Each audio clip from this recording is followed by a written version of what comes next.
Wouldst thou like to live deliciously? I knew I'd fuck that up. Well, hey, what's up, guys?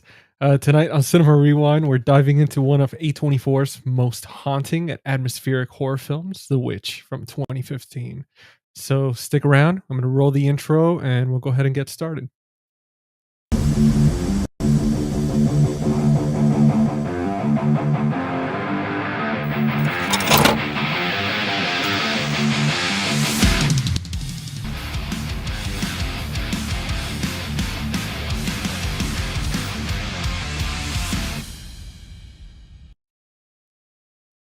Welcome back, guys, to Cinema Rewind, the series where we rewind the films that terrified us, thrilled us, and most importantly, shaped the way we watch films.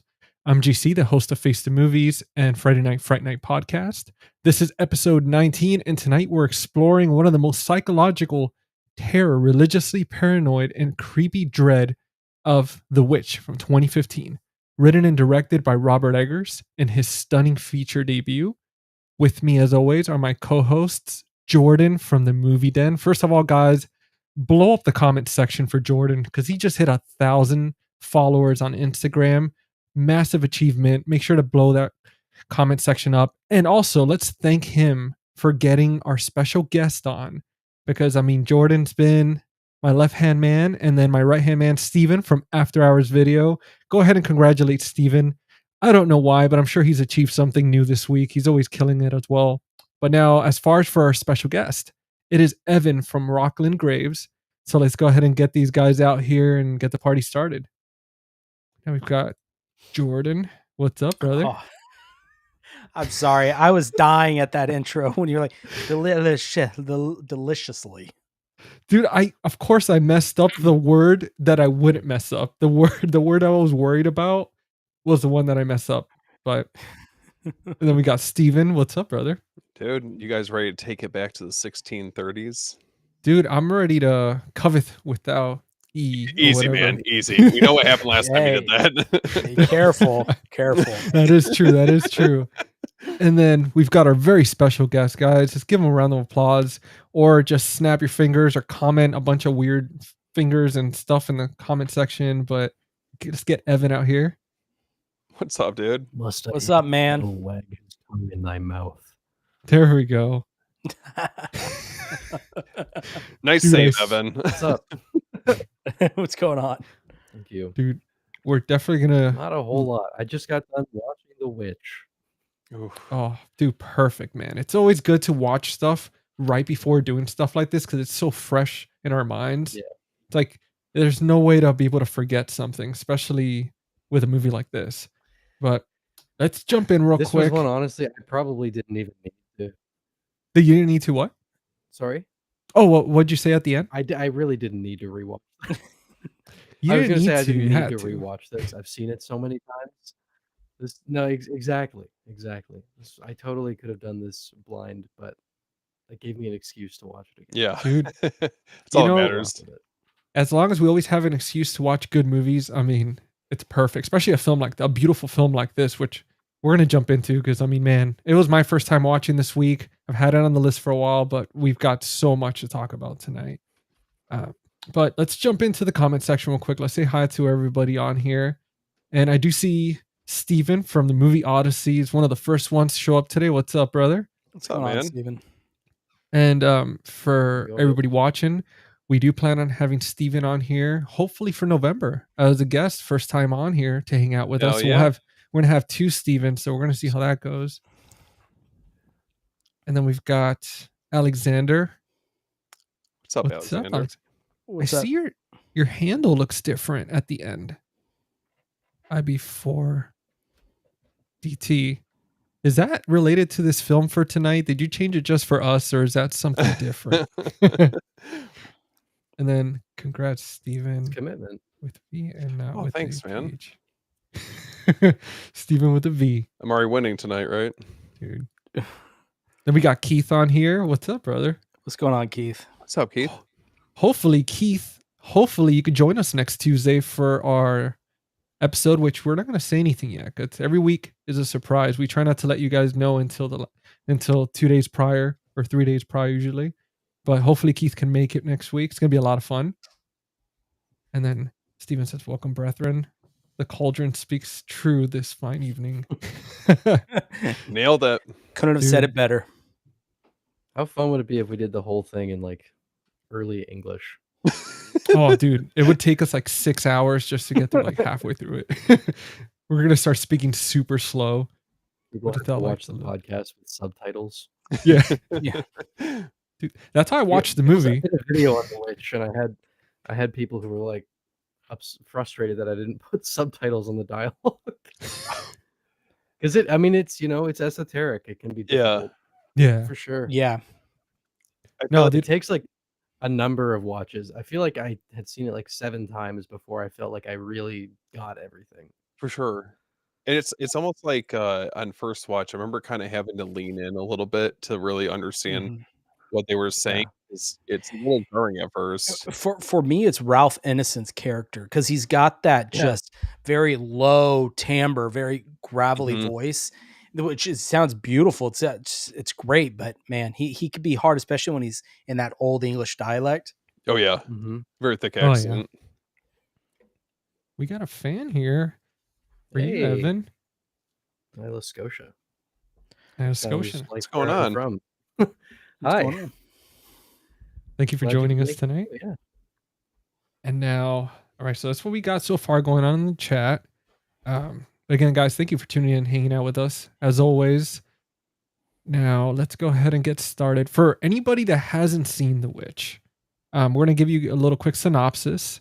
But if you haven't, it's been a while, you're a little rusty on it. Don't worry, we've got you covered.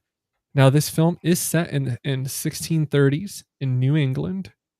I guess he traveled back in time to record this, but The Witch follows a Puritan family vanished from their colony who build a homestead on the edge of the dark forest. When their newborn mysteriously vanishes, the family begins to unravel under the weight of fear, guilt, and suspicion, believing a witch may be living among them. As paranoia consumes them, each member faces a horrifying question. Is there truly an evil presence in the woods or within themselves? Now, pretty much this is a very small cast throughout the entire film, which is kind of Mhm. amazing. It makes it very intimate. We've got Anya Taylor-Joy, a favorite actress of Jordan. So she's been in Split, The Queen's Gambit, and a bunch of other stuff. We've got Ralph Ineson, which is the Northman, which is a reoccurring theme here because he was just in Robert's other film. Game of Thrones from 2011. We have Kate Dickie, which is from The Green Knight from 2021. Red Road. We've got Harvey Scrimshaw from The Devil Outside. Ellie Granger from The Missing 2014. And Lucas Dawson from this film. So it seems like this was his first film. But that's it. That's pretty much the cast throughout, which again is awesome. Keeps it very intimate, easy to follow. Except for obviously we were joking around earlier, except for the language. Unfortunately for me, I did have to, like 10 minutes in, I was like, I got to put on subtitles. But It's not uncommon. yeah. No, yeah. I was thinking to myself, like, how many of my friends, which I'm going to ask you guys in a bit, because I'm curious to see how many of you guys, and obviously the people watching as well, let us know in the comments, how many of you watched this film with subtitles on. But we're going to go ahead and get started and jump into the icebreakers. For the first one, it's going to be a fun one. Now, Evan, we're going to start with you, obviously, our honored guest tonight. And for this one, it's, would you rather live with Black Phillip for a week or spend a night in the woods from the Blair Witch Project? So is this just one night? Because generally, if you're in the woods from the Blair Witch Project, it's forever. Is this one night and then I'm out? It would just be from one night. Well, see, that's the thing, because it depends how things go that night. Because because you might be stuck in there with the witch or not. But it's pretty much Black Phillip for a week, or maybe the witch. Maybe she lets you go that night. Well, so here's my thought process. Here's the trouble. With Black Phillip, you're basically communing directly with Satan, right? Yeah. You're in the woods in the Blair Witch Project. Obviously, there's Satan worshiping going on, but there's like a degree of separation between me and Satan. I'm gonna do the one that keeps me further away. Than the Lord. Smart answer. So There we Yeah. go. and I'll spend a night in the Blair Witch Forest, and I'll just like really mind my own business. And we should be There we go. Just stay in the outskirts of the forest, just enough where if you Yeah, step past yeah. the line, you're out. Wait, can I just like drive my car in and chill in there with the doors locked? Listen, hey, you're the guest tonight. I mean, as long as you're in those woods, you could be in the car, like in a tank. I actually, I would. This is insane, but I probably would do it. I would just bring a tent because I do have a tradition where every time I'm going camping, I watch the Blair Witch the night before Oof. going. Dude, I'd Just probably set the just lean mood. into that. dude, that's amazing, man. That's the way to that's the way to do it, man. I mean, you know what? Just creep yourself out. Like for me, I was telling the guys, I think on last episode, how when I've gone hiking and stuff, I'm always watching those videos of like unsolved mysteries in like the national parks. So creepy. Yeah, get myself riled up right beforehand. Yeah. But now, how about you, Steven? Are you hanging out with Black Phillip or the Blair No. Witch that night? No, I'm so good. I'm good on hanging out Black Phillip or anything to do with him. I'm straight on that. Yeah, as much as I don't like the idea of being trapped in the woods, I think that that's far enough removed where maybe there's the off chance that maybe I get out from underneath it. So We can hold up in the tent together. We'll be fine. yeah, well, Yeah. we'll bunker down either for one night or I guess eternity. Yeah. However it goes. Now, how about you, Jordan? What are we thinking? Well, boys, you better make room for a third person in that tent because, look, I would rather stay a week in the Blair Witch Forest than a night with Black Phillip. Exactly. Yeah. Yeah. Dude, I'm kind of torn, man, because I know at least with Black Phillip, there's gonna be a chance for me where, you know, worst case, I end up having to float around naked with witches. So, I mean, you know what? I hope I don't pull up on that Well, here's the campfire. trouble. I don't think they accepted guys into the coven. No, they didn't. No, this is the trouble, right? Oh, I don't think we have that out. damn it. Yeah, I we're mean, not. that sounds terrible then, because Yeah. GC just wanted an excuse to get naked. pretty much, man, just, you know, just go full frontal and just freaking float around a campfire with on a broomstick for Halloween. You're gonna go out like Caleb if you end up with Black Yeah. Phillip. That's what's gonna That's what I happen. thought, yeah. Yeah. Laughing deliriously. Yeah, you know what? I think if you guys have room for a Got fourth, room. you know what? I'll, if it's one of those cool REI tents, I'm in. You know, we'll jump in there and we'll should take rent- turns sleeping. This makes more sense in an RV at this point. Dude, there we go, man. Yeah, we get one of those cool like rock band type RVs with the bunk beds You and can play the Blair Witch game. Hell there we yeah. go. We'll get the TV VCR combo going. There we go. We'll get a there you go. CRT 13-inch. We could all just Yep. sit there all huddled up. On VHS, like I've been wanting to. Oh my gosh. Dude. That'd be an experience. Mhm. Well, I'm surprised Steven didn't pull out the Blair Witch VHS because whenever we mention one of these gems, he's already got it locked up and ready. I gotta make sure that it's at least somewhat related to what we're talking about. That's true, So, yeah. you know, if it was like maybe if I had some Robert Eggers movies on VHS, I'd pull out a nice haul. But Not to distract, but have you guys seen that new festival cut that Second Sight put out for the Blair Witch Project? Oh, Dude, I did. I Like, want it so bad. Movie for the first time again.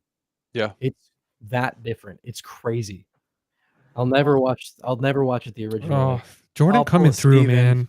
There we go. Okay. Talking about VHS, you know, This I is a gotta do it. first. hell yeah. Usually it's Steven, but this time, you know, guys, we're gonna have to have an intervention with Jordan on our like 100th episode because he's going from VHS, Blu-rays, DVDs, vinyls. It's like this man. I'm is scared collecting- he's gonna start getting into laser disc next. You I'm know worried, what? man. I'm trying to find the Halloween Criterion Laserdisc. That's No way. that's a grail right there. So You're a brave man. You didn't wind up getting the Halloween vinyl collection, did you? no, Oh, the I, Sacred Bones. I will. Yeah. I will. I just can't. I got a couple It's more wild. paychecks and maybe I'll pick it up. It's Yeah, Alexander, absolutely. You know what? For you, because you're making these beautiful posts every single time after these episodes, Black Phillip will give you whatever your heart desires. You just got to stick around. Yeah, hopefully. die in Those the woods. posts are too good. Wouldst thou like to live deliciously? You know what? Who knows, man? I'll shave. Like, and then just put on, see what But dude, happens. Damn, he's really Hey. committing to this. Just tuck it in. Just- you, I was Oh, gonna say, boy. you have to figure out something there because no. you're going to be around naked. So Oh man. Dude, it reminds me of some. I forgot the comedy. I think it was Not Another Teen Movie or something. Yeah. Or it was Scary Movie where Ray he like tucks it in, and he's like I'm just like you or something. Well, so But here's the thing then, because if you're That's with the Black hilarious. Phillip for a week, you got to be tucked for a whole week. oh, that's gonna be horrible. You know, Dude, I don't imagine that's gonna be the same afterwards. Yeah, no, able to probably walk not. around. I'm doing the chores all weird Yeah, for 500. Dude, I would have done it for less, but nope. oh man, that's hilarious. Oh, it was Scary Movie. Okay, yeah, it is. Awesome. Okay. Well, guys, with all our fooling around and stuff, we got one more icebreaker, and then we'll jump into the serious question for you guys. Now, we've got 3 choices here. Evan, out of these 3 A24 horror films, The Witch, Hereditary, or Midsommar, which one are you picking? Okay, the rest get deleted from existence. Only one gets to live. Which one? The Witch. Okay, The Witch. It would be either that or Midsommar. I love Hereditary. It is my least favorite Ari Aster movie, which I know is a hot take. Interesting. Okay. Oh, okay. I love it. I don't think there's any bad Ari Aster movies. They're all great. It's just that's the one that's the least interesting to me. But The Witch would be. I got to keep that one. Dude, I love hearing that answer because for most people, Hereditary, when you ask them, hey, like the scariest A24 horror movie, the one you love the most, usually 8 times out of 10 people bring up Hereditary. I'm not sure if it's just because it's so popular, it's like always in the back of our minds. But for you to pick The Witch, not only is it awesome because we're doing the episode on it, but it's interesting compared to having Hereditary in there and you picking this one. So it's a good choice, man. I mean, and Eggers and Aster are like two of my 3 favorite directors working right now. So this is. I'm not saying I don't like those other 2 movies because I think they're both masterpieces. Well, with you saying that, slightly like sidetrack, but who is your third favorite director? Mike Flanagan. Okay, that's a freaking fantastic choice, dude. You got a triple threat, man. Hell yeah! I started That's awesome. rewatching The Haunting of Hill House last night. I watch it It's at so least good. once a year. Yeah. I rewatched Midnight Mass earlier this year for the first time since that came out. And I Oh. forgot how good that was. Phenomenal show, dude. This year, like my 2 favorite movies so far, my 3 favorite movies so far, are Life of Chuck, Eddington, and Weapons, I would say. But yeah, 2 of those, choice. Aster and Flanagan. So it's been a good year so far. Yeah, it has. I sidetracked a little bit there, but yeah, I'd keep The Witch. Did GC freeze? I think he may. Okay, I thought that, I thought it would be. Black Phillip got to him. See, that's what you get when you I start know. playing with that stuff. That's I what know. happens. Okay. It wouldn't happen if you were with the Blair Witch Force. Just saying. Well, whenever GC comes back, I guess we'll reconvene on that. But Evan, I gotta ask, what is your power ranking for Eggers films? Look, man. the thing with his body of work is that they're so different. Here's the best way I can put it: The Lighthouse is my favorite, and then the other 3 kind of float around in this pool, like right below it. Where I love all, like they're so hard to compare. They're such different movies. I swear. Like Nosferatu, like every time I see a new Eggers movie, it takes me a little while to like come around to it because it's so not what I'm expecting. Like, yeah. When The Lighthouse came out, all I had seen was The Witch, and I was like, oh, it's gonna be like a creepy ghost story in a lighthouse. When I first saw it, I was like, okay, and now it's like a desert island movie for me. It feels like an experience. Yeah, Northman, I was like, oh, that was dope, but now I'm like, oh. Yeah. And then Nosferatu, the first time I saw it, I was disappointed because I had first heard about Nosferatu when The Witch came out, and so the image I started in my head, the only frame that I had for what Eggers was like was The Witch. So I was expecting something closer to like Herzog's Nosferatu, like very slow, quiet, and eerie, not the grand operatic fairy tale that this was. So when I first saw it, I was like, that was not what I wanted. But again, came around to it, and now it's What initially for you did you have like? I mean, because it seemed like the other three films really landed for you, but what was it about Nosferatu that you felt like didn't really connect for you? Was it just maybe your expectations were a little bit higher because you had been following the news for a while then, or? yeah. I think I had built just a very, very different image in my head of what the movie was, and when I saw it, it was like midnight, so I Oh, didn't have the energy to accept something different. yeah. Um, but yeah, I Yeah. wasn't expecting it to be so theatrical, I guess. I was expecting something more somber. Okay. And that's what I wanted. That's what I had been waiting for like 10 years by the Mhm. time it came out, almost 10 years. So it took me a little bit of time. But yeah, all of them for me, I find his movies are unique in the sense that oftentimes your first watch of a movie is the most impactful. I Yeah. find just get better every time I watch them because there's so much. They're like simple archetypal stories, but there's so much like right below that to chew on subsequent viewings that it can change completely. It's interesting because I agree. I feel like it was like flip-flop for me. Like Nosferatu was a film that connected with me Mm, on first watch. Northman took me a couple watches for that one to like, I mean, it's a lot to unpack with that film, mm. but as time went on, I really had a different level of appreciation for it. And just his whole body of work, it's just crazy. Like 4 for 4 in just what, Mhm. a decade? Yep. Which is insane to me. I don't think we have at least that comes to mind, like another director that has a hit ratio quite like that. I think Astor, I know that his body of work is more divisive than Eggers, which I wouldn't have expected when they first started. But Astor's become a much more divisive director. But to me, he's another one where it's like he's just hit every single time. Yeah, it's certainly not something you see a lot, and that's a more No. contentious one for sure. It's Mhm. not. Jordan, what about Guys, you? Well, for me, it's The Witch. It was the first Eggers film I saw, and I remember I saw it in theaters. And you want to talk about scaring? I Mhm. was scared. It scared me. Yeah. But other than that, I would probably I'm kind of in the way with Evan, just Witch being number one. The other three just kind of are where they're at. I guess it's hard to say what my least favorite is. I don't know because they each can be trade places at any given time of how I It's so feel. mood dependent. Yeah. Yeah. I'll tell you the one that took me the longest to really grasp and kind of understand and appreciate is The Lighthouse, Mm. because I feel Oh, like that really? is, Okay. yeah, because I saw this in theaters too, and I knew it was going to be black and white, but I didn't know what I was getting myself into with that movie. I mean, we talked about hard to understand what you're hearing in The Witch. Mm. Watch The Lighthouse. I bought the It's screenplay book for that. I love okay. it. Yeah, I have the screenplay book for The Witch.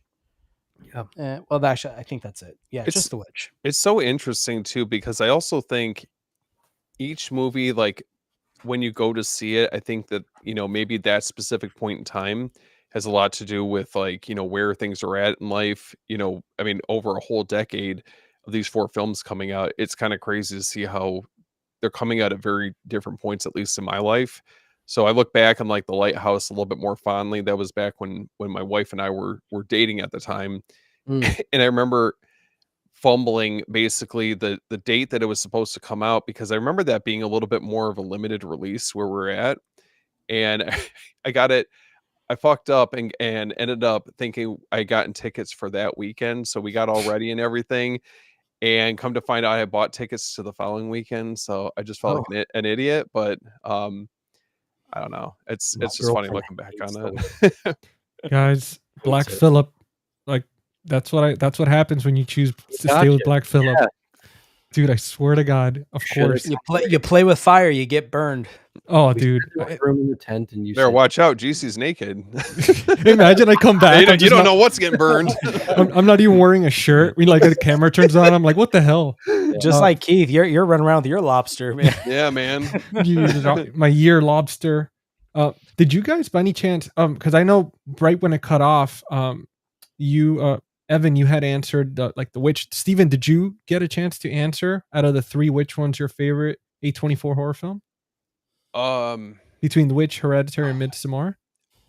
I think it would have to be Hereditary. I know you were saying that I think a lot of people would probably choose that more often than not, but I think it was just that specific point in time when I saw that movie and just the memories I have attached to it, and just it was the first movie that legitimately scared me, and I couldn't tell you how long. And you know how it is. Like, you guys have all seen countless horror movies, and that feeling is something at least for me, I feel like I'm constantly chasing. You're trying to find like that next movie that shakes you to your core. You know, When Evil Lurks was another one that I saw not too long ago, and that one, I mean, didn't even have it on my radar. It was like an unexpected movie for me that I absolutely loved, and it scared the shit out of me. So I don't know. Dude, I'd have to go with Hereditary then.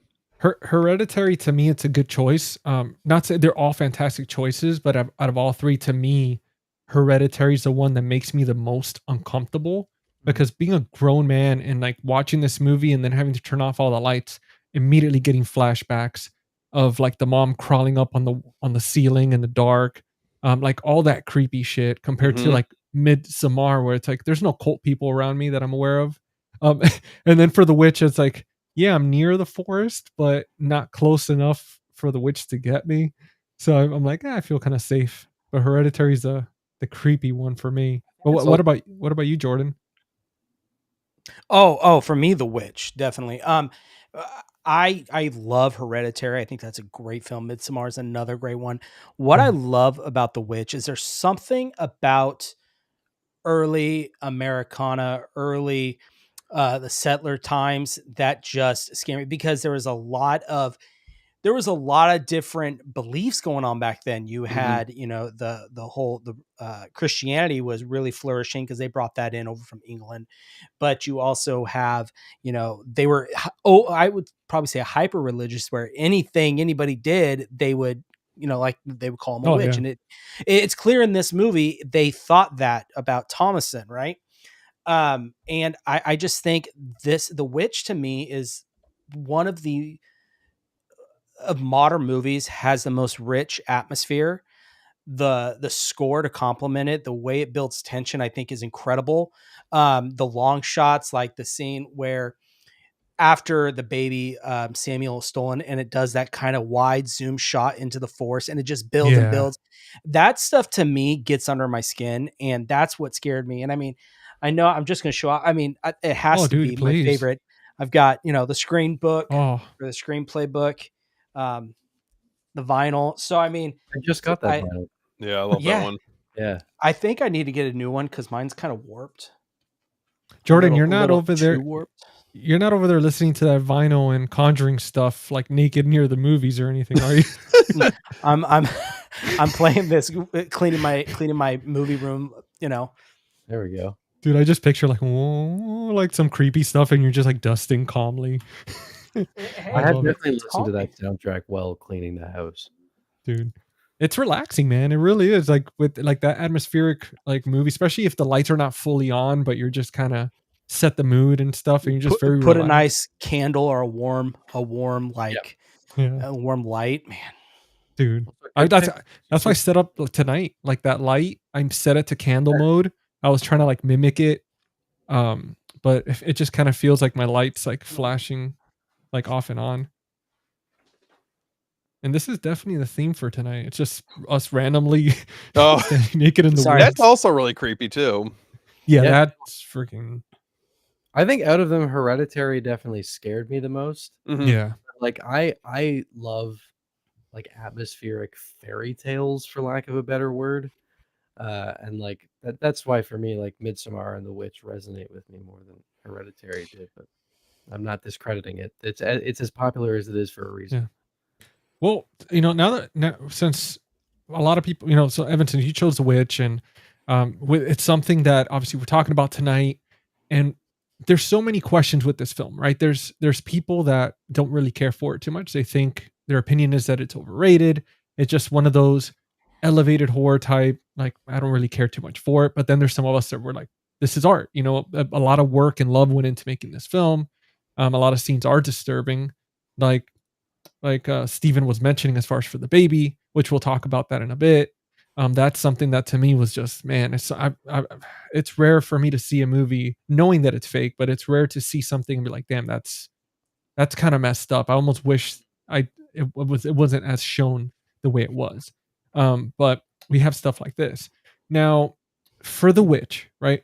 What do you think this movie truly means? Because so much happens in it. I mean, Jordan, you touched on it. It's like it's back in the old times where a lot of people were hyper religious. If a woman had an opinion, if something happened, they were considered a witch. They were very trigger happy to just kind of pretty much hang people for stuff and accuse them of witchcraft. Do you guys think that this film is more of a witchcraft type film, religion, or a breakdown of faith? Or a little bit of everything? Because I mean, it kind of does, but which one do you think it leans more towards? And I'll start with you, Evan.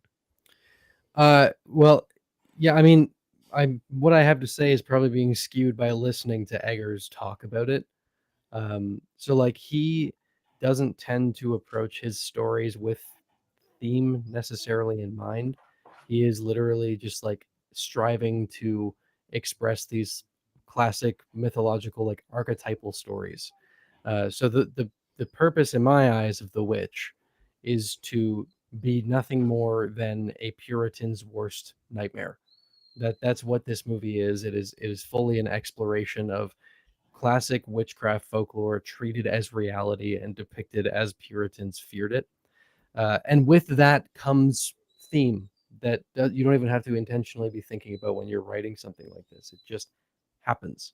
It's going to be a part of it. And so that's how I see this movie, where there are absolutely things that you can look at and say like, oh, this is, touching on this, or it's a piece of commentary on that. But I don't think it was something that was striving to do that necessarily. It's just a byproduct of what it's doing. Especially the times too. Like, I mean, when you base a movie around the 1600s, you're definitely going to get a lot of that. And it's a big topic. I mean, when anything that comes with the word witchcraft, there's always going to be like the opposite as well, with as far as for like the religion aspect of it, some type of faith being involved in a film like that. Mm-hmm. But no, I definitely agree with you on that. And what about you, Steven? What are you thinking this kind of leans more towards? Or like the main one? I would say religious paranoia would be the biggest theme that I feel like that this movie tackles. I would say the conflict between like light and darkness. I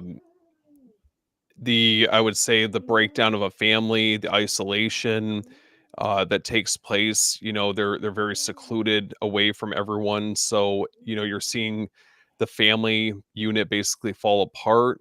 I would say religious corruption, sin. I think that, and I guess you can interpret it in like a number of different ways, but I definitely feel like the paranoia aspect is probably the most evident. What about you, Jordan? Yeah, I agree with every single one of what both of you guys said. At the core, I see it kind of as a family movie in a way. Not like, oh, family friendly, but you know what I mean? It's just don't take your kids to see this. But a story of kind of what Steve said, a breakdown of the family. Yeah. In the light of religion, in the light of, paranoia of sin.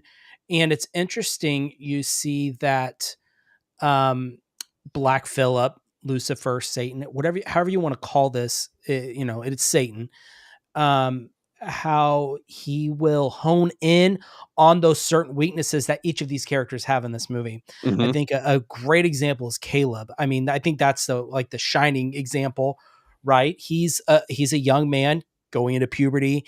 He catches himself looking at his sister a couple of times, and them being a religious family, that is in the back of his mind his whole time, where he goes, I know this shouldn't be, or I know I shouldn't be doing this. And he does his ritualistic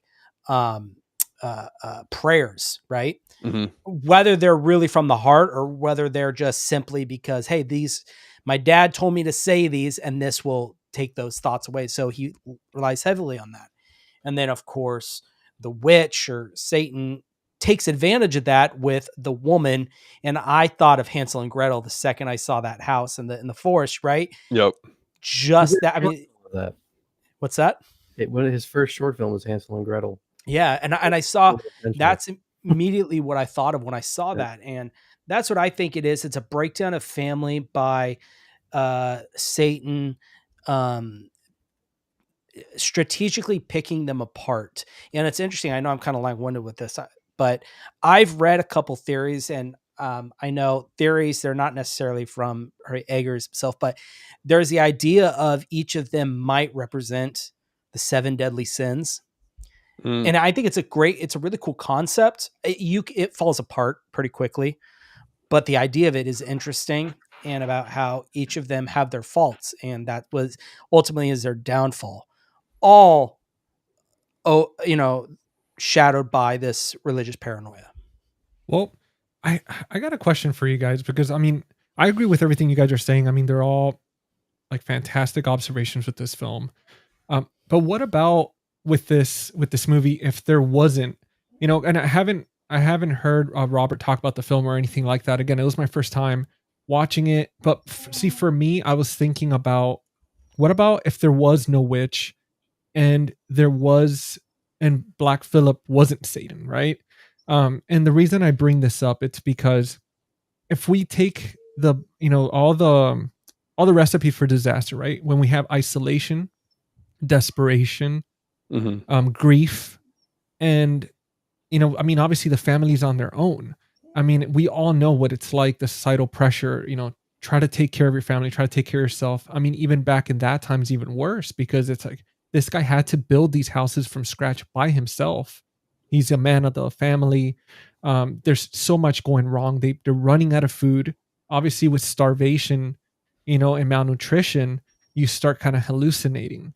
And then obviously, the baby going missing, right? I mean, with terrifying, dude, with that type of guilt, where she's thinking to herself, "It's my fault that the baby's gone." A lot of the times with guilt, it creates this psychological thing where you start creating stuff, right? I mean, it doesn't help. They're already malnourished. They're already exhausted. So much is going wrong, and then each person is kind of starting to turn on each other because they're in this small cabin, and you see them all start turning, looking at each other. Obviously the mother's hating her daughter because she think it's her fault that the baby's gone. And then the husband, he feels like he's failing as a man, not being able to take care of his family. He had to sell a precious family heirloom from his wives to try to get the tools he needed for hunting. So there's a lot going on with that. And obviously the son, like you were talking about, Jordan, where he's hitting puberty. So he's starting to feel guilty because it's a very religious family, and pretty much anything that goes against, the religion, it's like so shamed upon. And he's starting to feel so much guilt because he thinks it's, it's something even worse, instead of understanding like the human nature of just, you're isolated, again, malnourished. Yeah, exactly. Yes. Thank you. Can't talk tonight, guys. Sorry. But yeah, with all those kind of things going together, he's kind of starting to feel like, oh man, there's something wrong with me, not understanding I'm just hitting puberty. But do you guys think that that's what this film could be? And then we're just taking on this ride where we're hallucinating with the family? Or do you think this is like legit, like there was a witch, like Black Phillip was Satan and all that stuff? What are your guys' thoughts? I would say you could be onto something. The only part where I think that I could find a wrinkle in the fabric, I guess, is the scenes where we get just the witch by herself. Because if it's a hallucination, if it's a paranoia, if it's a mental breakdown that this family's going through, then I think it would just focus on the family itself. We wouldn't get outside characters kind of playing their roles away from the family, if that makes any sense. I think if it was that, we wouldn't have got the witch with the baby. So, well, and so again, what I would, sorry, were you not done? No, I was going to ask you actually next, Evan. Sorry. No, again, what I will say is colored by interviews and such, but you know, this is something that I definitely see as being a real tale of there was a witch, just because of how Eggers approaches this kind of material, where he likes to treat folklore and mythology as reality in his worlds. But there is a really cool detail in the movie where he is referencing the possibility of it being in their heads, where early on in the film, there's the scene right before they go out to try and hunt for pelts in the woods, where they're going through the corn and it's rotten, and you can see ergot fungus on the corn, which is, you know, what they make acid with, and is what caused so much of the hysteria that led to people thinking that witchcraft was real. So you can see that exact fungus on the corn there. So there's even a little hint of like this could be going on. But no, I definitely I do see the movie as like authentic witchcraft. Mm-hmm. No, you're not wrong. I mean, and it's interesting too, because see, I thought for the son, for example, when he does see like the witch, right, and all that happens, I started thinking, I wonder if that was legit, or it was kind of, he was out there in the woods, it was dark, he was cold, exhausted, panicked from being lost, that he started hallucinating that scene in particular as well. um but I mean, if the director, that's the one thing I didn't watch the interviews or anything, so that's why I was excited to hear about you guys, especially some of you, you know, I know you, Evan and Jordan, you guys have seen this movie more than once. It's great to hear that the director, you know, stated it's like, also these things, you know, are legit. Like it wasn't just all metaphors. Some stuff was, but a lot of it, and it generally does happen in the film. Yeah, I mean, it was just meant to be like an extremely accurate depiction of Yeah. traditional folklore surrounding with, like, that's why you have the hair popping up in the movie, because hares were often associated with people thinking that a witch was around when you would see a hare in the woods. So that's why you're seeing that throughout the movie. Like it's that kind of thing where he just wanted to be as close to the authentic folklore as it could be. Oh, dude, you know, one thing I looked into, kind of like, I did try and look into kind of the making of it and some of the stuff, and I mean, it's phenomenal the fact that he used actual writings from during that time, and then Yeah. and then the fact that the lighting for this film was all natural, all natural. He used nothing but candlelight to light everybody because he wanted it as authentic as possible. And I mean, to me, um, I know, again, a lot of people would say, "Oh, these movies are overrated," or this and that, or it's just artsy fartsy. But for you to be talented enough to be able to light a whole film like this, a dark film with just candles, and make it look as gorgeous as it is, I mean, dude, like, how many people do that? You know, they don't. You know, what's funny is that you're saying that a lot of people would say it's overrated, and Robert Eggers would agree with you. He also thinks that The Witch is an overrated film. His director's commentaries are always hilarious to watch. He's very self-deprecating, and there's like a couple establishing shots in this movie.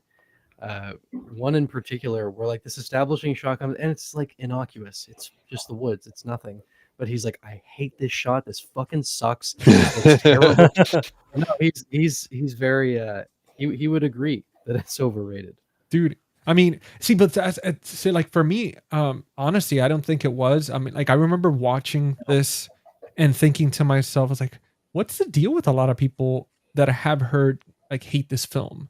Like, I was like, I couldn't see like the hatred behind it. I went in, you know, open eyes. Like, I wasn't expecting anything. I was like, okay, let's see what happens, right? Because I know I have close friends. Obviously, Jordan loves the film.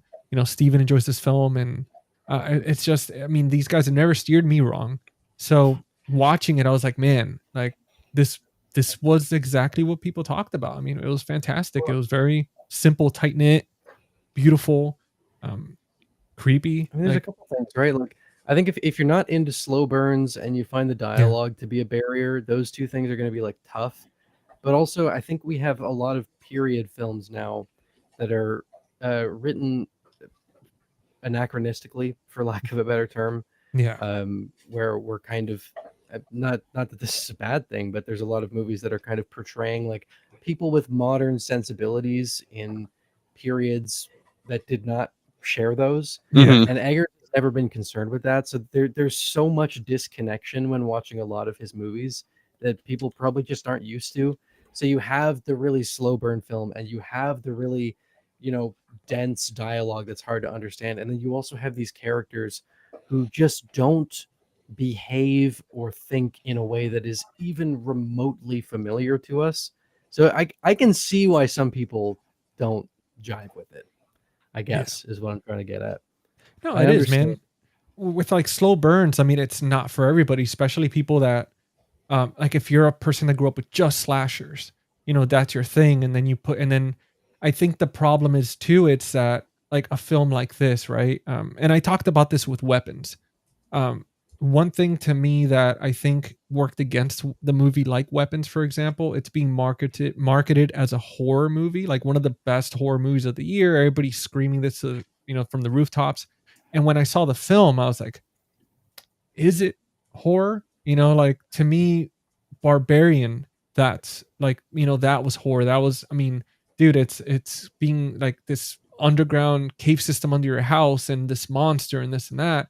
Um, but I think for me, like for example, like Weapons, if they would have marketed as a psychological type thriller, like a psychological like horror commentary, like societal commentary, I thought that they would have not got as much hate as a lot of other people were saying. But I think with this film, it's The Witch. I didn't see it as a horror film, just because the entire movie I was just like waiting and waiting, and I was like, okay, so this is more of a psychological type period piece. Like because I mean, even though there is like two situations or are kind of creepy, it wasn't that like you're tense, you're in the edge of your seat, you're scared. Something like with Hereditary, where there's a lot more in there, where it's like, okay, there's you're dealing with like supernatural in the sense where you're actually seeing things move around, you're actually seeing entities and stuff like that. And with this, it's more of messing with your mind. But would you guys agree with something like that with The Witch, or would you stick with your guns and say this is horror? I think it's horror. I think it's a folk tale. Just, I mean, but you could say the same thing about Hereditary being a psychological, with a mom going through the grief of first her mother going, and she already had a bad relationship with her mom, and now her daughter. One could argue that is a psychological more type of movie. But I see what you're saying. But for me, at least, this is a horror movie in my opinion. I see it. Yeah, I see it as that, I guess. No, dude, and there's no problem with that, man. I mean, that's the thing. I mean, we always try to promote the fact that each film is a different. No film is the same film for each person. It's a different experience. For me, like I would say something different than for you, but at the end of the day, I respect it because, I mean, it's just really it's art.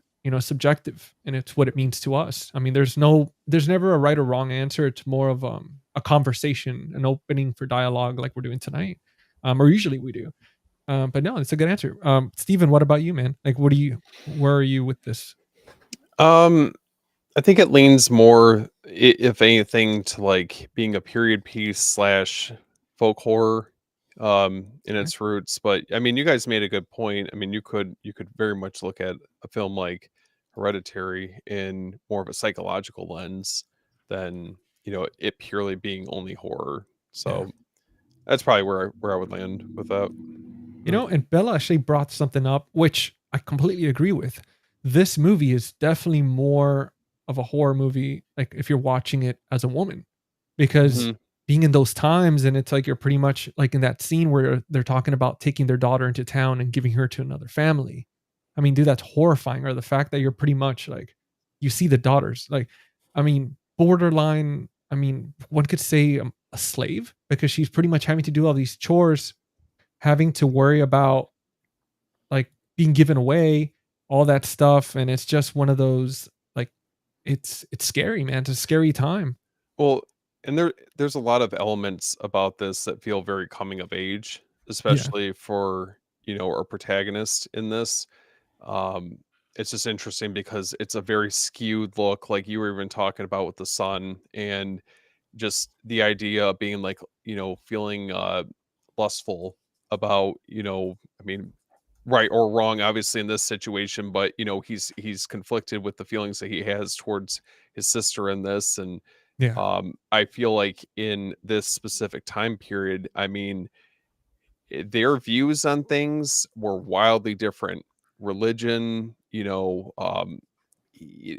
like any of this content, it's very I don't know, like you kind of got to put yourself in that time to kind of understand that it's different than how it is now.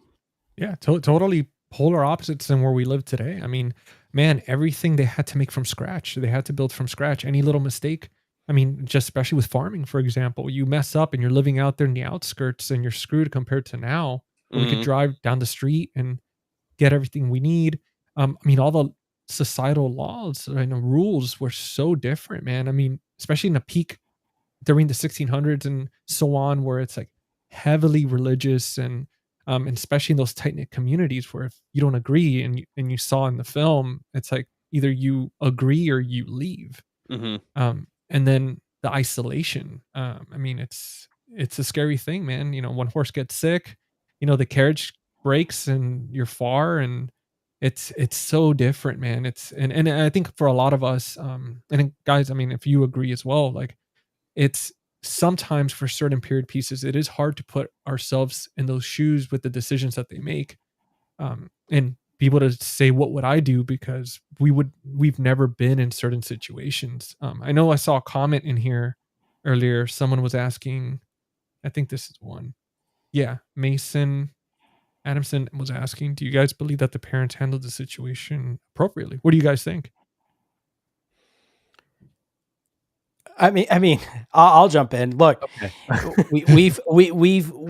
we've talked about the idea of societal norms now versus societal norms then. I Yeah, think if we go through the lens of how we conduct ourselves, no, I don't think so. I think some of the decisions that they made were kind of very well could be detrimental to these kids. Hmm.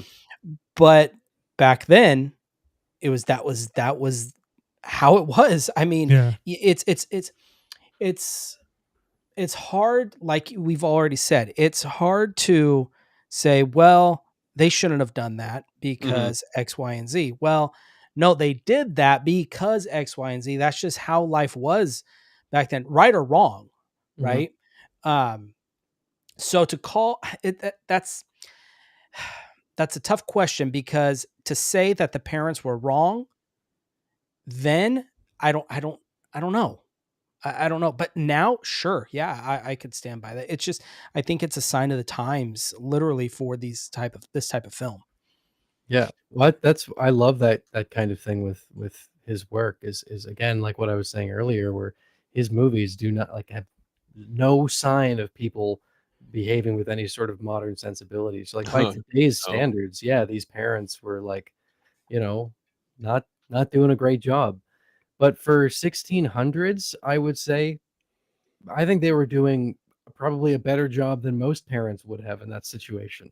Like they would have been, especially William, the way that he maintained his or attempted to maintain his composure through that, and also tried even after believing that his daughter was a witch and had killed his son moments prior, was trying to still show warmth to her and show love to her yeah, and say, we can free you from this. This isn't you don't have to stay in this." And I don't think that's something that you would have seen often from parents in that time. I mean, you saw how Catherine responded. It was a very different Mhm. Hmm. sort of energy. So to me, like I think William was for the 1600s a phenomenal father. But yeah, I mean, you hear certain conversations like when he's speaking with Caleb early on in the film when Caleb is asking about if Sam got into heaven or not. And it's such a bleak Hmm. outlook that they had on life where he was basically like, I don't know, he could be burning in hell, but let's not think about it. Let's just move on. Mhm. That was how it was, right? It was very, I mean, obviously they were completely driven by theism. There was no there was nothing that didn't align with that. Um, And again, like that conversation that him and Catherine have up in the attic, where she's talking about the dream that she had, where she was held in Christ's love, and she fears that she'll never feel that love again. And all he has to say at the end of it is, "Thou shalt have of it in heaven." That's it. We don't have bliss here. We have, this is where we are, and we'll be happy after we die. That was the thought process. Yeah. And I think for people living in that perspective, they did a good job. Dude, I love that you brought up. Oh no, go ahead, Jordan. I was gonna say, I mean, yeah, if you look in, it talks about in the Bible, to what does it say? To live is, but to die is gain. I mean, that's kind of how their mentality was. Look, life on this earth, they saw it as this: life on this earth is temporary and it's hard. Their idea is the idea of, you guys all, they're saying, you pick up your cross. That was their way of life. Life is hard, but they had an end goal, and that's where that phrase that William told her, you basically, you'll get that in heaven. Yep. So that's where that comes from. Totally. Yeah. I love that you brought up William, because and that question that came up as far as for the parents, because the fact that it's true, it's I took it as, again, first time watch. I'm probably gonna have to watch like 2 more times to really grasp a lot more. But I did take that for the most part. I mean, William was a fantastic father. I think, especially even in modern times in these days, like I would think he would still beat a lot of modern fathers in this day and age. But I mean, right.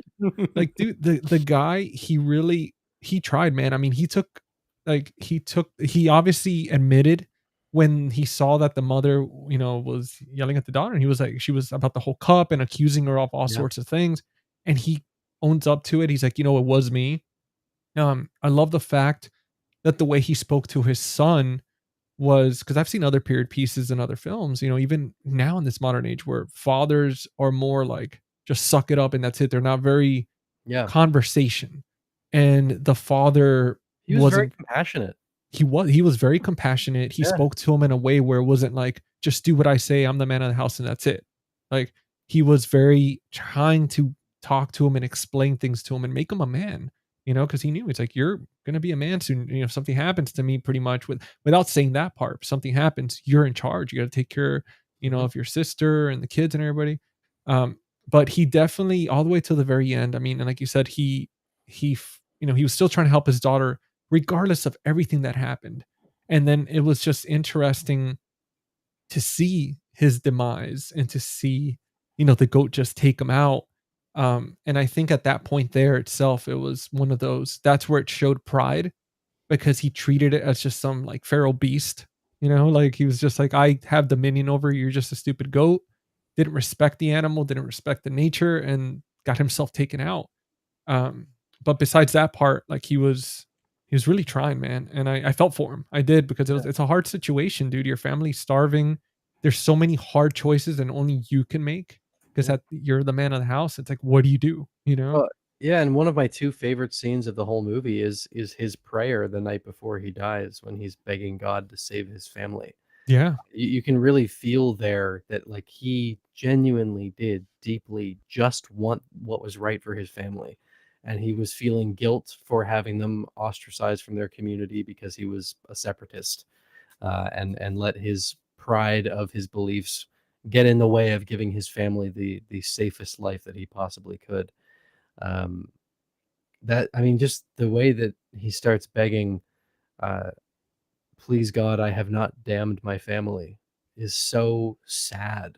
And you can really feel the care that he has for them, and the regret that he has for the position that he put them in. Yeah, no, that scene, I mean, spoke volumes, man. I mean, to be in that situation, and to be, pretty much, he was at that point where he's like, I would sacrifice myself for them. And that's like how, in a situation like that, I think that's the ultimate, like, sacrifice that you would give. It's like, you're like, I would trade myself over, like, just for them to be okay.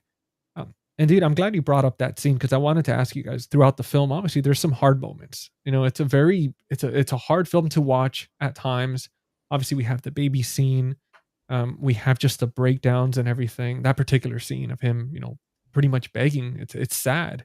But is there any particular scene in this film that really got to you at any point where you were just kind of like, shit, like this is this is just, it made you really think about, and Evan, I'll start with you. Was that the scene for you, or did you have a different Well, one? are we talking like fright factor or just like Oh no, just more, not fright, but more of like just touched you, like just made you feel like almost like you felt that, either I that mean, desperation or that misery, or there's just heart, made you feel bad for them. there's so much in the last half an hour of this movie. Like that to me is easily the best chunk of it from Caleb's death scene on. The movie Mhm. is just like full throttle. Yeah. Like Caleb's death always blew me away. Uh, obviously you're watching this son die in front of them, but part of what I think made that so effective was sort of the roller coaster of it, where at first they're terrified, and then it looks like he's starting to do better and he's smiling and he's laughing, and you can see this warmth on their face, this relief just wash over them, and then he dies right in front Yeah. of them. So you have this kind of push and pull of what's going on there that made it even more tragic than it already was. And then Kate Dickey's performance as she's wailing, "He is dead," is just awful. And then you get that what's probably the best shot of the movie, where they're digging his grave. That big wide shot that looks like an old woodcut that you would see somewhere, where she crawls into his grave afterwards. And that I would say that the prayer for sure was another one of those moments. But I think the part where I'm like, oh God, like having you're mentioning hard moments. To me, the hardest thing in this movie is when her mother confronts her that morning and she has to kill her with that thing. Because Yeah. and the whole time her mom's hitting her and trying to choke her, and all that Thomason is saying is, "I love you, I love you, I love you, I love you," and nothing. I even just got chills just thinking about that. That to me is the hardest scene of the movie. Dude, that's a tough one, man, because Yeah. she's there, like she let it go on for a bit. Like she's being choked to that point where she's like, She doesn't okay, if want I to hurt don't her do mom. some, yeah, like she Yeah. just did not want to hurt her. And it's a hard one, man. I mean, I think that scene with Caleb, um, I was floored. I was floored by that scene. I thought, especially whenever I see a kid actor do something like that, dude. I mean, it just surpassed a lot of adult actors that I've seen that've been in the game for a while. And that scene alone, it's like this kid's done one other movie from what I was able to find, and then this one, it's like, are you kidding me? Like, dude, that's an Well, Oscar worthy performance. what's funny is the only reason he auditioned for the movie was because he was at the mall. And his mom said, "You're either coming shoe shopping with me or you're going to go audition for this thing." And he's like, "Well, I don't want to buy shoes." So he So went for this funny. audition and just gave like one of the most memorable performances of the last like 10 years to me. Dude, This it movie's was, 10 years old now. Jesus. dude, incredible, dude, incredible. And Yeah. what about you, Steven? I feel like we haven't heard you in a bit now, so I want to hear your opinion on this. I guess in what sense? Like, Oh no, just like as far as for like the scenes, like which oh, like what really kind of made you think it's like shit, like this kind of broke my heart watching this, or just really made you feel for them? Like what scene really stuck out to you the most? I mean, I would have to echo Caleb's death scene just because I feel like that's like the turning point for the family. Like the family at that point, I f- I feel like that's when they start to truly crumble. Um, I mean, obviously we see over the course of the entire film a lot of the morality is entangled with survival and faith, but it definitely feels like the family is definitely tied up in fear and obsession, their religion. Like religion's definitely on like the forefront, right? Yeah, Right and wrong. So I think in a lot of ways them being so steadfast to religion, I think ultimately kind of leads to their demise. They're kind of, it's like blind faith, I guess is what I'm getting at. But um yeah, that's really where I feel like it's just such a critical scene yeah. because everything starts to decay and rot from that point forward. So you would say that this is like the scene that really just sets everything up. Like, just kind of, that's where it's like that's a point of no return. I think it would be, I mean, if you're talking about a scene that carries the most emotional weight, I would say that. If you're talking about a scene that I think is really where it changes everything for the worse, I think it's when Caleb goes to the witch. And that scene is, I mean, I'll never forget the first time seeing that, and just how, like, you don't like, you feel like there's so much dread and anxiety as he's going out there, and that it's like you're succumbing to the temptation of sin, essentially. Yeah. I think that would be probably the more impactful one overall, but yeah, it's fucking scary. No, dude, I mean, anything that has to do with, I always say this, anything that has to do with woods, nature, nighttime. I mean, besides the woods at night or the ocean at night, and just that, I mean, dude, what else could get possibly or I mean, or underground, obviously, but those two things, it's like you're kind of hopeless, dude. Like, how do you survive either or, being floating around at night in the middle of the ocean, just waiting, being hunted, or the woods, where anything, I mean, the woods are ancient, dude. There's still parts of the earth where the woods and the forest, they haven't fully been discovered by man. Like, there's still stuff out there that we're not aware of. Yeah. And it's like just waiting, just sitting around, ancient stuff. Can I also highlight something that I feel like over the course of the entire film, how effective it is Mark Horvan's score. Dude. It elevates this movie to another level. And I feel like if you didn't have him basically like paired with Robert Eggers, I don't know if I mean, obviously this movie would still be a strong performance across the board, but his score, it's feels like very sinister or like evil, even the way it's recorded, the song, the way we went, that open, you could hear, if you listen, you could hear the instrument being performed in that score. And and it adds such a raw, authentic, way to it that I think adds so much to the score that in turn obviously adds to the film. Have you seen him play with that apprehension engine that he uses to score with? No, I haven't. So spare yourself 10, 15 minutes at some point, sit down and just look up Mark Horvan apprehension engine, because that's what he uses to write a lot. I mean, the music for this movie, he was also using like traditional, like nyckelharpa and stuff like that. Very traditional instruments, but he built this like wooden box basically with all these metal attachments, and there were various pickups in there with different effects that he could apply onto it. And a lot of the music, he did the music for The Lighthouse as well. A lot of his scoring comes from this device called the apprehension engine, which is so much fun to watch him toy around with. There's so many different things he can do with it. It sounds so creepy. That's cool. Dude, isn't that incredible that someone could just go and make a device instead of using like AI technology to just do it for them? They just take the time to build something themselves and just let me just build it for him. A Lutheran built it for him.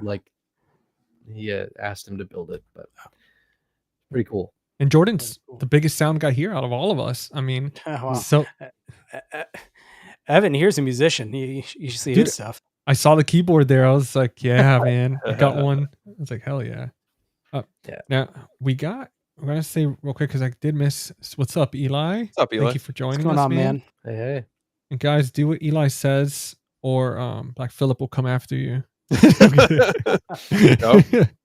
They watch the internet go out again. It's like, all right, I'm done. It's already happened once. It's already happened. And then my angel's here tonight. Hello. What's up, Aaron? Hey, hon. What's going on, Aaron? Yeah, she called me like in the middle of I was talking, and I saw her FaceTime thing come up, and I was like, oh God. I was like, no, she forgot I'm on a live stream. Yeah. But so Jordan, for you, man, last but certainly not least, the 1,000 man. I was gonna say $1,000 man. The 1,000 man. Out of all the scenes, man, I mean, would you say you agree with Steven, Evan, as far as? Yeah, those are both. I agree. Those are both very pivotal, and I think as there's the turning point with Caleb. With William, that's such a raw moment down to its core, because you see a man broken down to nothing. You see his true self of, he's broken, that he has nothing left, rather than just pleading because he feels like he's out of options. So it's a very somber, very just empty moment, I guess is a good way to say it. But also I think another one, and this is near the end, and it is after Thomasin has to kill her mother. She stands up and she goes and sits at the table. And it's this very quiet moment, and it kind of sits there, and you could see the light change. And I think that is a very pivotal moment, because you start to see Thomasin in her head change, because she is now at the point of, I have nothing left. What is there left to live for? Yeah. I have tried this way of life. I'm ready to try something new. I can't do this anymore. And you really see a woman at the end of her rope is sitting there. She's lost everything. She has no more family. And I think that's a very somber moment, is kind of her sitting there and kind of internally dealing with what just happened.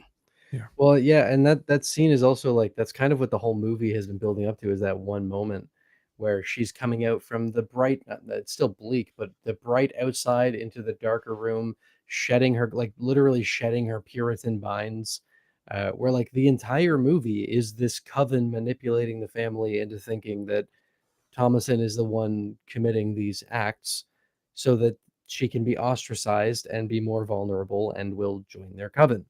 It's the whole movie is building up to that. So to see her walking into darkness, putting on a dark blanket and removing the clothes that were holding her is such a powerful sequence. It's brilliant. Well, speaking of brilliant, I want to talk about like the performances, right? We've already kind of touched on that a bit. I know a lot of people say, this is Anya Taylor's like breakout performance. No doubt she did a fantastic, phenomenal job. But as far as for all the performances in this film, you have to pick just one that really, like, this person stuck out to you the most. Who are you guys picking? And Evan, I'll start with you. It's got to be Ralph. Part of it is his voice, which, funnily enough, when he works, he was talking about this, when he works with Eggers, Eggers will often get him to speak higher in his register because the voice is so low that it's distracting. I would notice, I would watch interviews with him, like his voice is deeper in interviews than it is in movies, and that's because he's being told to speak. So in The Witch, despite how gravelly it is, that's him speaking higher, which is just insane. But yeah, I don't know. I find him to be such a tragic and complex character, and the little subtleties that Ralph Ineson is able to pull from that, like right at the end of the movie when he's waking up, you kind of get this sense on his face that like he's waking up from a dream he doesn't want to leave. Like he wakes up and he's like, oh fuck, gotta go to work. Yeah. And that kind of thing is fantastic. But I also think that Kate Dickie is like just gut-wrenching in the movie. So like I don't think I could say that one of them is better than the other. They're both just brilliant, but I think I resonated more with Ralph Ineson's character. So I'll go with that.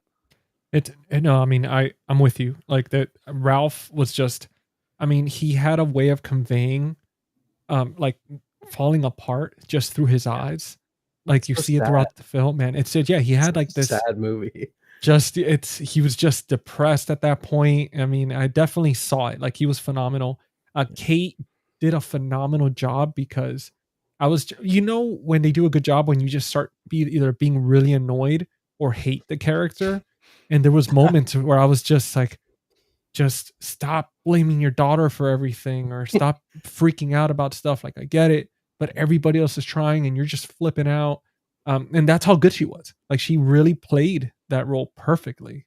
But yeah, man, those are great choices. What about you, Steven?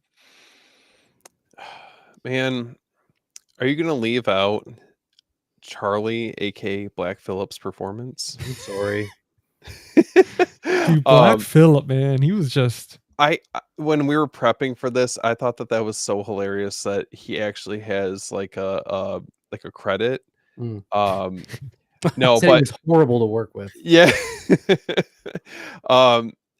I think I would have to probably echo, what you guys were saying about Ralph Ineson.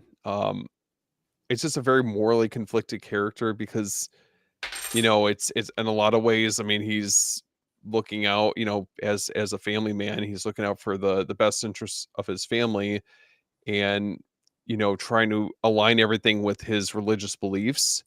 Yeah. But it almost feels like that very viewpoint is essentially working against him the entire way through. So, um, The whole yeah. reason they had to leave was because he was a separatist, Mhm. right? So it is his stubborn religious beliefs that he wanted to change the structure of how things worked, and he said, "Well, then we'll go because we can handle it. I can do anything." It's totally Yeah. pride. Yep. Pride is a big part of it, Mhm. especially with his character. I mean, it's pride to essentially his downfall. Yeah, I mean, essentially led everything that it all could have been avoided. Which it's funny. I saw the new "I Know What You Did Last Summer" yesterday, and that whoever hasn't seen it, quick spoiler, but at that ending where the girls are saying, they're like, all this could have been avoided if the men would have just gone to therapy, and it's so funny because in this film, it's like it all could have been avoided if he would have not been so stubborn. Yeah. Yeah, well, that's one way to look at it. Yeah, and, I mean, it could have, yeah, because all he had to do is, I mean, obviously, I know like what means to him. It's important, so you can't just convert to something or like Yeah. support something that you Mhm. don't truly believe in. But at the end, it was just like, man, it sucks that all that happened to everybody, and they were just kind of following him. They were like, oh, you're the leader, you're taking us to the right place, and it's just unfortunately, Yeah, obviously, and I what mean, happened. obviously the witch coven is to blame Yeah, for the ills of the film, but certainly they his family would have been in a safer place and would never have encountered that witch coven had he Mhm. not let his Yeah. pride get in the way of him wanting to purely make sure his family was as safe as they could be. But I think he's just the most developed character of the film. He's the most I agree. complex. but could we argue and say that, like, even if the witches, right? Because I mean, even before the witches, they were, I mean, they were running out of food. Like the harvest wasn't working out. They're Yeah. already getting desperate. He sold the cup. So Totally. we could even say it's like the real desperation. But who's to say that wasn't a supernatural effect? The Oh, crops dying out, because of the all land. that Okay, stuff, because of that's good. because Okay, of Black Phillip, because of the witch coven. yeah. We don't know. That's just something that's not answered. But I see what you're saying. Yeah, very possible. I'm just trying to play the devil's Yeah. advocate here. No, it's good, I dude. see I what love you did it. there. Listen, Literally. well, I want to ask you guys, how does Black Phillip come in? Like, is introduced? I don't remember him just being introduced. So they just had this Satan goat this entire time, or did I he? Part of their think. farm. What's that? He was part of their farm. Huh? I'm convinced it was Jonas and Mercy doing their deals with the devil, doing those chants. Yeah. Well, Could be. Jordan, what about you, man? What actor to you like really like stood out the most for you, and like, Man, I hate to, not I hate to do this, but I do agree. Ralph Ineson's character is incredible. You really yeah, see the internal struggle that he has throughout the film of, him coming to grips with, I put my family here. Like as a man, he's trying to come to grips with, this is my fault. Like I pulled them away from civilization. I put him here. My Samuel's gone. Now Caleb is gone. This is on me. He carries a lot of burden. But he also, you could see what the internal struggle is. He tries to keep the peace. I think that's what a big thing that he does, because you have the mom who is basically at her at wit's end, like, let's just get rid of her, yeah, because she is a witch. She's better off with a different family.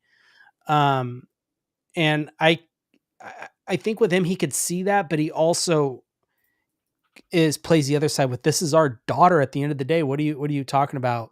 This is the family I have to take care of. So I would say him. I think Caleb too, as for a child actor, incredible.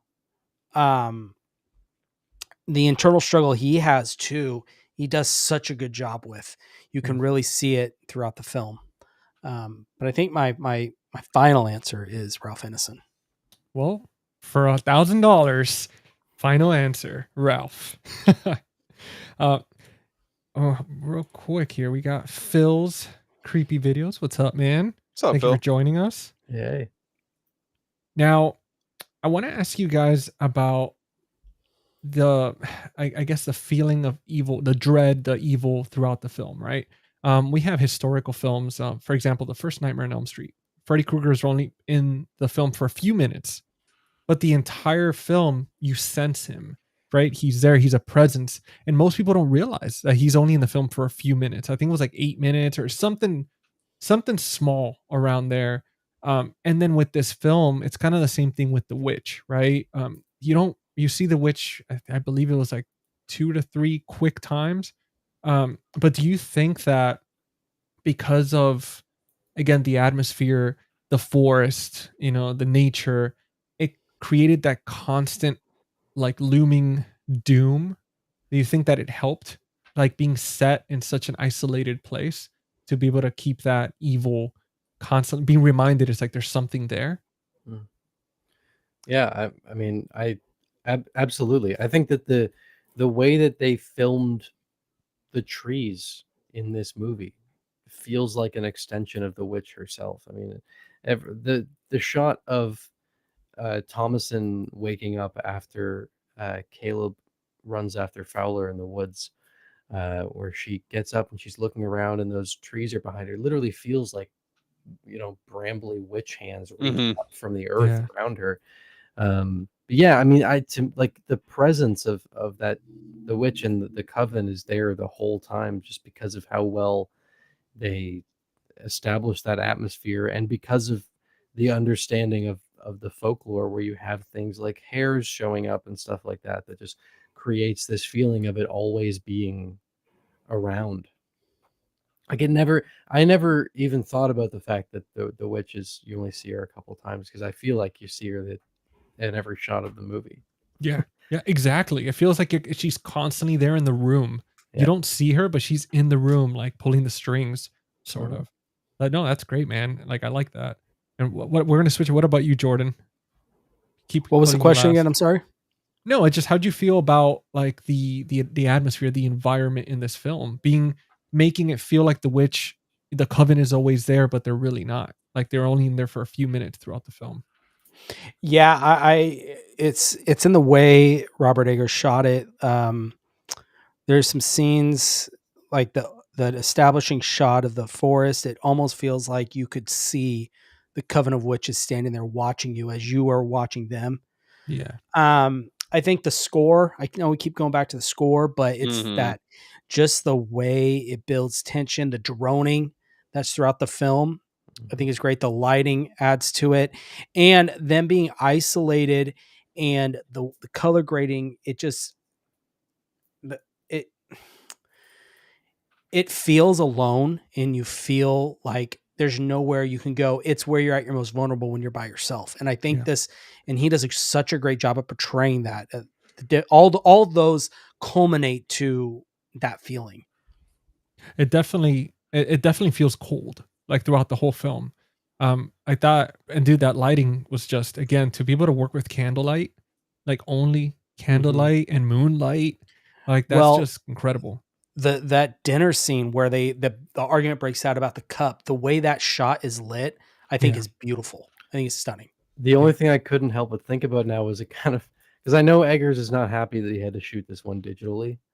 That's been a big complaint for him, is they didn't have the money to shoot this on film because they wanted to do natural lighting, and you can't shoot film with natural lighting on the budget they were working with.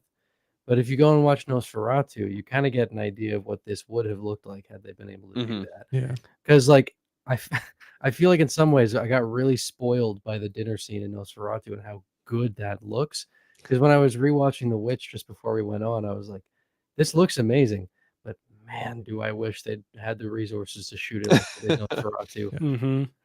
Yeah. But I think films like this, like the period pieces, they definitely have a better place with film than with He's never digital. going to shoot anything on digital again, I guarantee it. Oh, I'm sure. I'm sure afterwards he was like, "What the fuck?" He was Well, like, now the budget he's gonna get, like, "Oh yeah." It's never gonna. He's never gonna shoot digital again.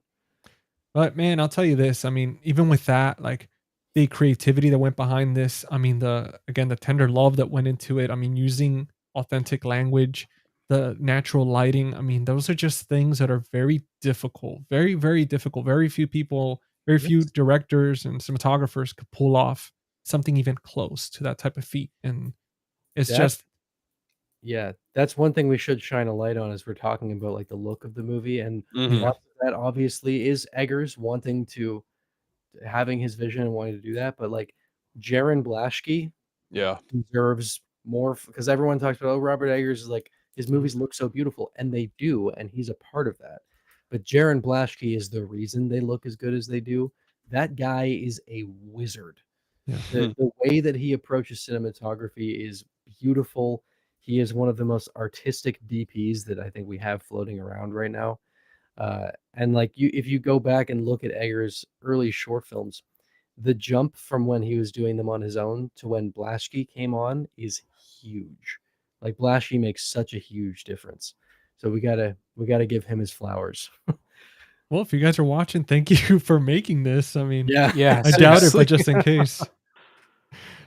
Now, Steven, last but not least, man, I want to hear your thoughts on this. Like, as far as for obviously like the environment, did you feel like the witch was always around throughout the film, or? Well, I think the witch's presence shows up in different like symbols, whether they're more obvious or a little bit more sparingly. So the ones that I noted when going back and watching it were, I know we talked about the forest, the trees is kind of an extension of the witch, but I also think that you have like the crow that is one symbol that I feel like is representing some type of like corruption or in a lot of ways evil.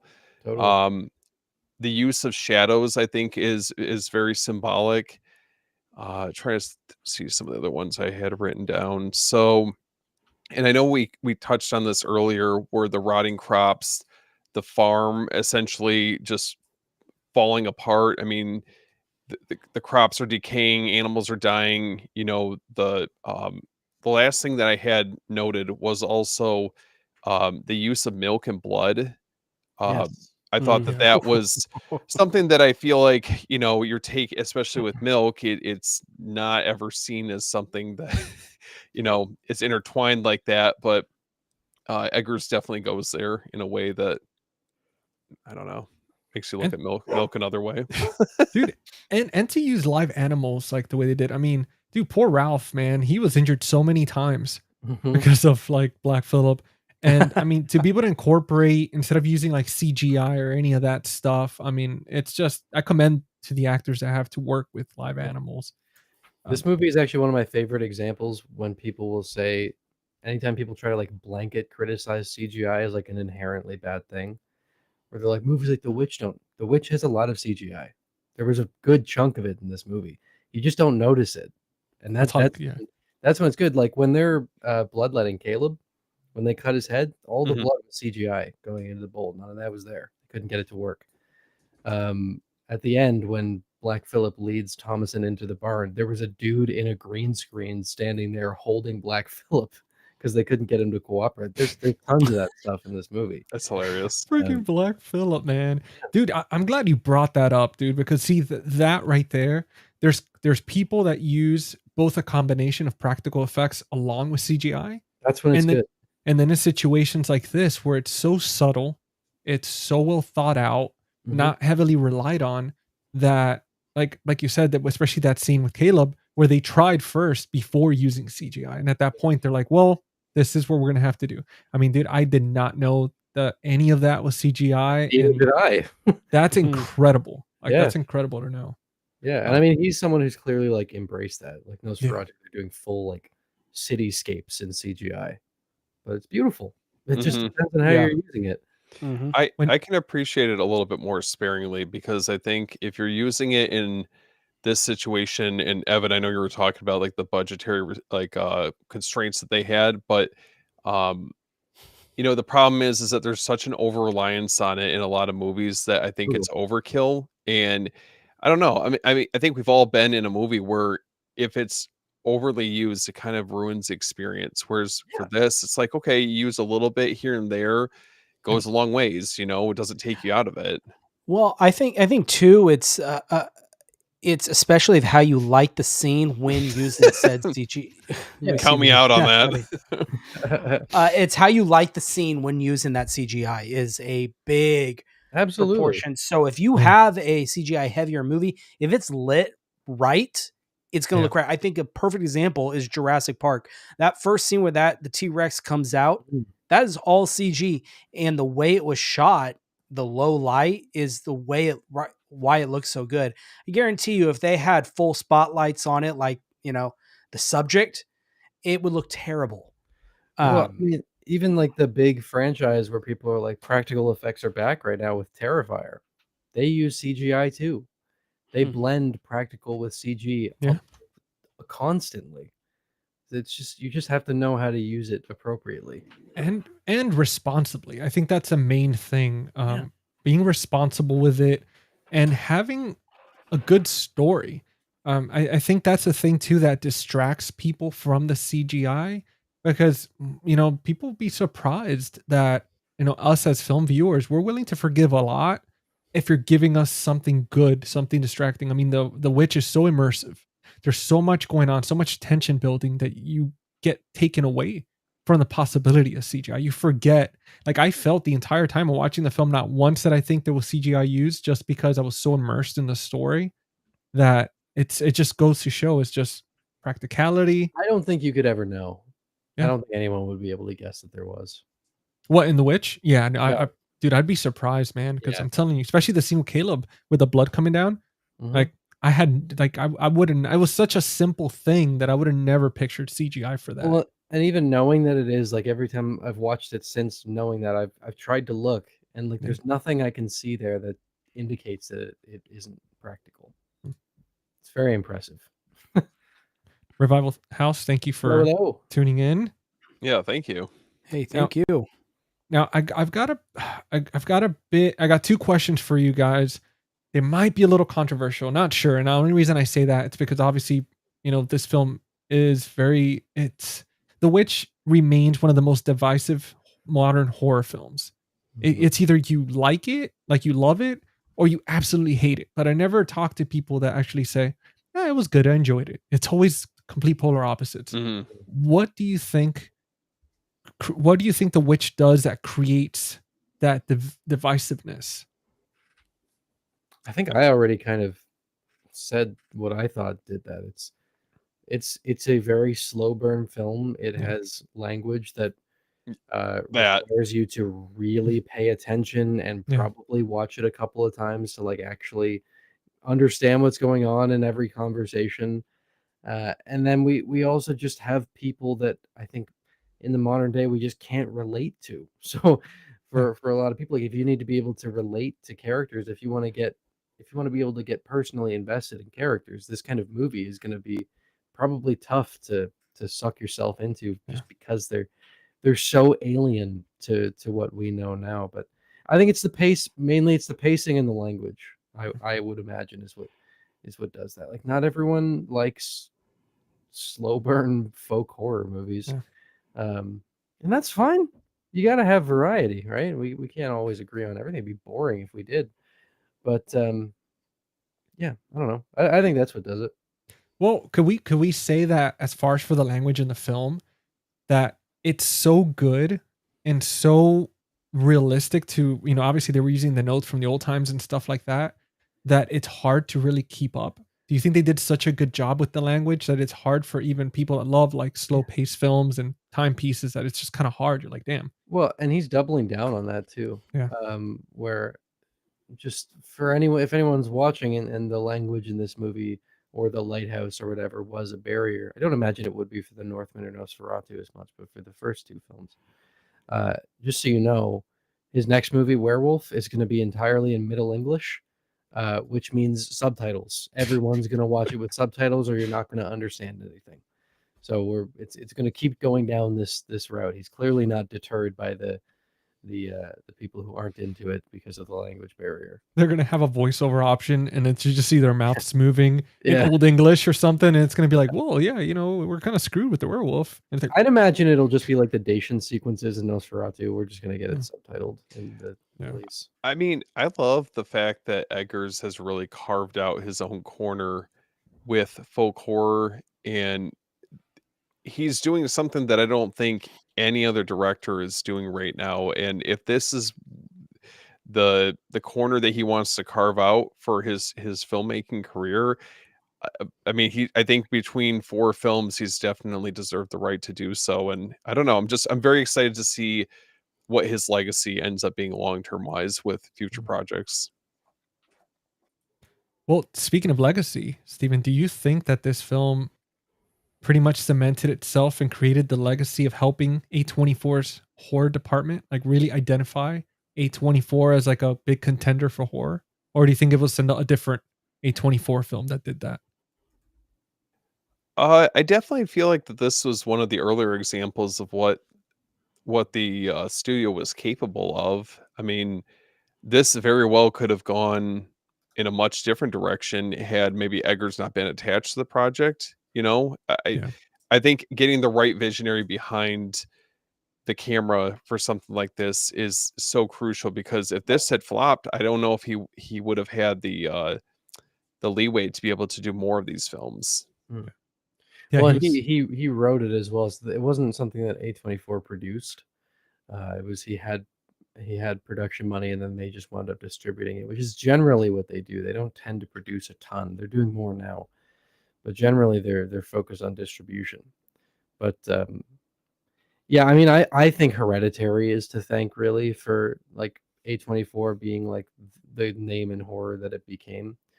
We have movies like The Witch that came that were certainly a part of that, like Stephen was saying. But I think ultimately Hereditary was the thing that really, which is why they're just giving Ari Aster blank checks now to make movies that don't make any money. And I hope they keep doing that because I love them. But yeah. I mean, it's for the sake of the art in the end of the day, man. I mean, it just, and this is the second question I had. Again, a little controversial, but there's a lot of divide with A24, right? I mean, there's been a lot of talk that I've been seeing lately on the internet, all over the place, where people are saying, I mean, it's been a while, but since kind of elevated horror has been established, a lot of people are saying, okay, again, artsy fartsy, it's not real horror, it's just to kind of confuse people and take their money, and it's like cop out type situation, right? And not me saying that, it's just stuff that I've heard. Other people love it, like they're saying A24 is an important company because they're allowing people like Robert to be fully creative without being worried about being penalized. That if they don't bring in big box office money, that's it. That was their chance. You didn't bring in money, no more creativity. Just stick to the recipes that already existed before you. Would you agree and say that a company like A24 is important?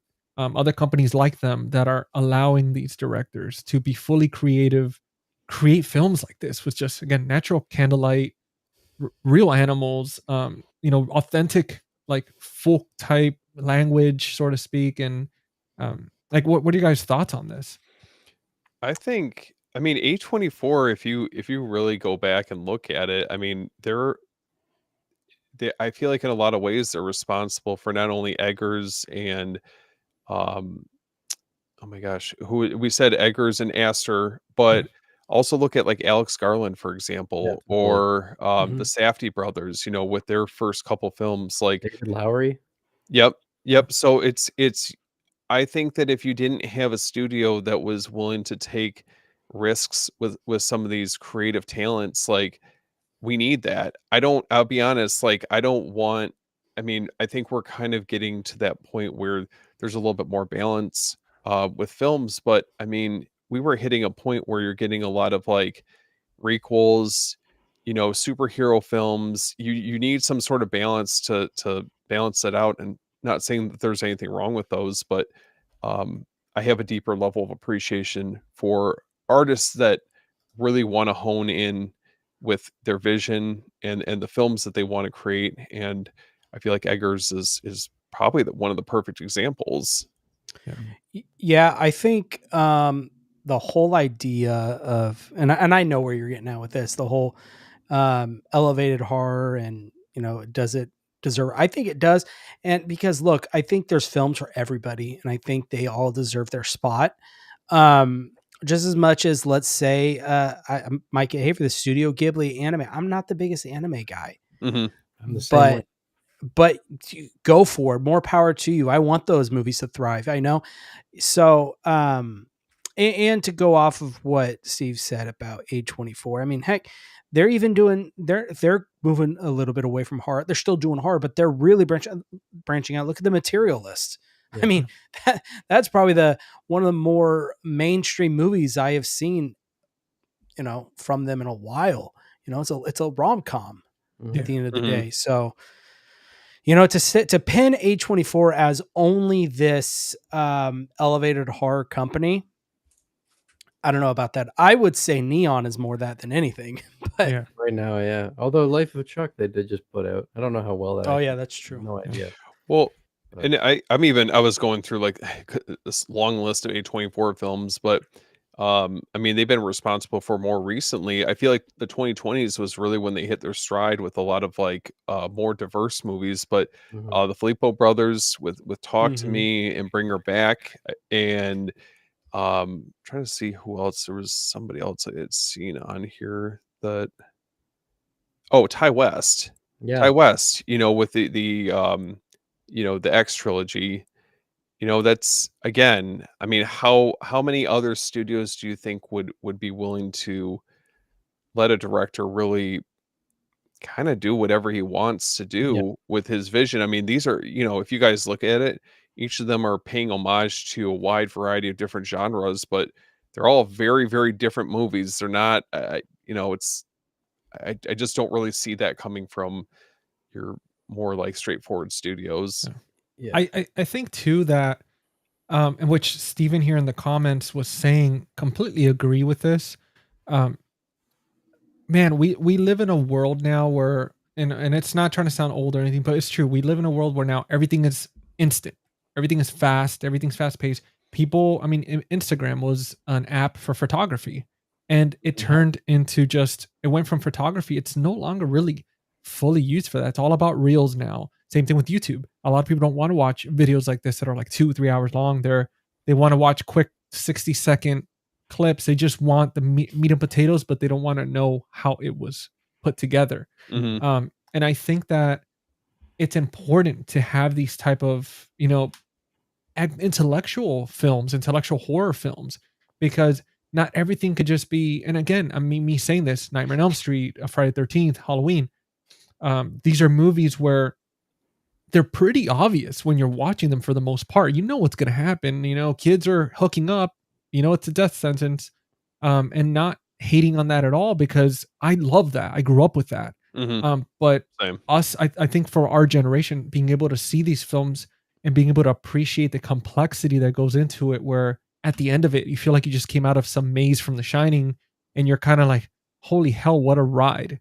Instead of expecting it to be spoon fed to you, or just being simple where you're just kind of sitting there and already know how it ends, but you're watching it. And I think it's important. I think it's important films like this to not only help educate people with certain, topics, like obviously like The Witch, but also just stimulate people and teach them patience. Well, go ahead.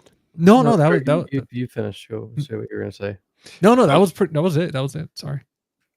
Talking to Steven. What I can appreciate about it is that it challenges the audience, the viewer, because you know what, like, you guys are right. I think we're living in a time now where everything is very fast paced. The attention spans are shorter. And what I love about these films specifically, yeah, sure, maybe elevated horror isn't necessarily for everyone, but I know when I'm sitting down for one of Eggers' films, like, I know that I am like locked in for probably 2+ hours with a film that is going to be immersive and world building, and it's going to take me to a much different time. And I don't know. I think it harkens back to, in a lot of ways, like I even go back and I'll watch like films from like the 60s and 70s, and you can definitely tell like the pace is very different compared to what we get now. And I don't know, it's nice to see some variety. I don't know, I can't emphasize that enough. Well, and like you said that the question was controversial, and my answer may be somewhat controversial as well. You don't have to like these kinds of movies. I absolutely understand why someone would go into something like Beau is Afraid and not enjoy it. Yeah. That makes complete sense. But I do think that if someone's going to say something like studios like A24 or Neon are not important, you may have movies that you like, but I don't think you actually care about movies, because we need studios that are willing to let directors and filmmakers be creative and try things out and get weird, because that's the only way that you get these filmmakers who like shape a generation. You don't get it when they're just worried about making the biggest box office. So if you really think studios like this don't matter, I don't think you actually care about film. Dude, I a billion % agree with you. I'm glad you said that, because it's true. I believe it fully in my heart that you need to allow creativity to blossom, and you need to be able to give people the tools. And if we keep relying on technology and just the simple recipe for films all the time, boy meets girl, they fall in love, meet cute, all that stuff, the end, or slasher movies, which sometimes, like modern day stuff, it just doesn't make sense. And to be able to have the option to have the complexity, to educate, to create the patience. I mean, dude, these studios, I mean, they're losing money, but they don't care, and they're just investing in people. They're investing in the directors, and they're not investing in the film. And I think that's what's important. Yeah, and like, to be clear, that's not me trying to be elitist and saying like you have to like these movies or you don't appreciate. No, for sure. That's not what I'm saying. Yeah, because I like I own a Blu-ray of Mac and Devin Go to High School. Okay, I own some stupid fucking movies, and I love those too. Yeah, but we need these, like, for lack of a better term, like auteur filmmakers who are completely unique and can just, like, when I don't know, I keep going back to Beau is Afraid because that was such a confusing experience to see like a $35 million movie like that. I've never in my life seen something with that kind of money behind it that was that strange. And that's just exciting to me. Like, I didn't even fully know if I liked the movie or not my first time seeing it, but I was like, I'm so glad this exists. Like, this is super cool that this is allowed to happen. But yeah, I mean, it's absolutely, it really does matter. I think especially now when there's such a push, we have studios trying to make AI actors, right? Yeah. We need these people that are making movies that are the antithesis to what these big studio execs think film should be. We need this. It's very important. Yeah, we kind of need those guards, blocking the gate and saying, listen, it's not always about profit. It's about creativity. I mean, in the end of the day, it's an art form.